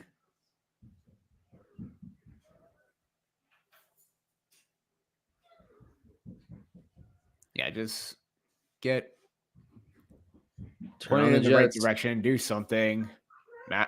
Again, don't wait until you get some help before you do something. Don't. Good pass in front, but that no shot. Oh, Matthews. Again, that went up high. No shot. No shots. I think it did go off his arm, but doesn't matter. No shots. Matter. Yeah. You know what? The Leafs didn't do on a couple of those point shots? Oh, that was Mitch that did the blind pass. Oh my. Mitch or Brody? Is that Waller's parents? It's got to be. That is a good question. It's got to be. They showed them twice after he made some big saves. That went up Kaprizov. Point being, Kaprizov got his stick in the way and blocked a shot. Yeah. On two point shots, the Leafs did not do that and led to opportunities. That's the problem. The Leafs disrupt the play, get the stick in there, do something. Like, it's just too easy for them. Oh no. What a play by Riley. No, what a play. Are you kidding me? Nylander, here we go. Yes! There we go, baby! Called it, Nylander! What a way to end the Sweden trip. What a way to end it. On a high note. Thank you, Willie. Let's go. Papa Nylander's happy. The Leafs fans are happy. We are happy here at 6 in the 6. What an individual solo effort from William Nylander to cap off an amazing trip in Sweden. The poster boy. The poster boy number does one it. Star, though. Oh, man. Number one star has got to be Joseph Wall. It has to be. Has to be Joseph Wall. I thought it was game over when JT lost his balance right there, but a good block from Morgan Riley chips it up to Nylander and just does everything himself. Look at that. Pay him. Pay the man. Look at that. Give him $10 million. Pay the man. Brad, I love the selling. Just like, hand up to the Maple Leaf crowd and the Swede crowd. He should have done the crown. Did the crown. Should have done the crown. Get him. They should have a new award to give, the Trey Corona crown. Hey, you see that Reed Lips? Are you fucking kidding me? Did you see that? Oh my god, Papa Nylander. Oh man, I would love to get Michael Nylander on this show. I would love to get Michael Nylander on. I just went right now. Papa Nylander is all of us right now. Oh now it's God. Absolutely an amazing individual effort from William Nylander right there. I mean, like we said, pay the guy. Brad, get on the horn. Give him the 10 mil. Give him the 10 mil at this point. I'd settle for that 8-year, $10 million contract. You know what? I mean, just look what he's doing to the Minnesota Wild here. There's that first game right there. There was this goal on the game winner, and what's amazing is what's very similar is the route that he takes. The route that he takes, he cuts to the inside, cuts back to the out very quickly, and then just drives hard to the net. That is William Nylander right there. And Kyle, OT winner. If you missed it, I did call William Nylander. You did. I called the Matthew Nyes goal early on. Andrew called the Matthews goal. I called the William Nylander one. So we are on point. We should probably be doing more of these and making great predictions right away. But that is the game right there. 4-3 Maple Leafs end the Swedish trip or Global Series on a high note. And Andrew, overall impression. And here comes Matt Sundin coming out for the Player of the Game honors. I believe that's what a beauty. Yeah, what a beauty. There you go. What better way than to end it or start it off and end it with Matt Sundin reading the lineup in the game against Detroit, coming out here for the opening puck drop and, to give off the Player of the Game award. And it looks like Morgan Rielly is the Player of the Game for the Maple Leafs. Man, he made a game-saving defensive play at the end there too. The block and the assist to Nylander right there. That is absolutely huge for Morgan Rielly right there. And we even talk about, we complained about the second half of the game, how it was very, very, lackluster. They weren't moving. But the only one who had his feet moving in that game was William Nylander on that play, but also the smarts of Morgan Rielly to get the block, get in there, and make sure everything is done. But there you have it. Andrew, any final thoughts as the Maple Leafs head back to, not necessarily Toronto, but back to North America for their matchup against Chicago later on in the week? No, just like I said, like I've been saying all broadcast, make sure you subscribe to THPN, guys. Lots of great content coming out every single day. Like there's constantly something going on at THPN. Some great shows, some great live broadcasts like this. And head over to Sticks in the Six. Hit subscribe there as well. You're going to see us constantly doing conversation, bring you content. We've got big news coming this year from the podcast, as well as we team up with THPN. So make sure you check us all out. Go Leafs, go. Absolutely. Again, I just want them to keep their feet moving, get that consistent 60-minute effort. And again, they're showing that big block by Morgan Rielly and pass up to Nylander, who does everything himself afterwards. But yeah, we thank you for waking up with us, or waking up early and tuning into this watch party with us to end off the global series in Sweden. What better way than to have the game end with William Nylander. Thank you again for tuning in. Be sure to follow along on the THPN socials, Facebook, YouTube, Twitch, Twitter. Follow along for every single news and update and everything like that, as well as our socials, as Andrew mentioned. Give us a follow on YouTube as well. We're growing our channel. Want to try and reach 100 subs as soon as possible. But for that, we are going to log off and we are going to say thank you for tuning in to the the Global Series, this game against the Minnesota Wild. It's been a long morning right now, so we appreciate you tuning in. Thank you so much and have a good one.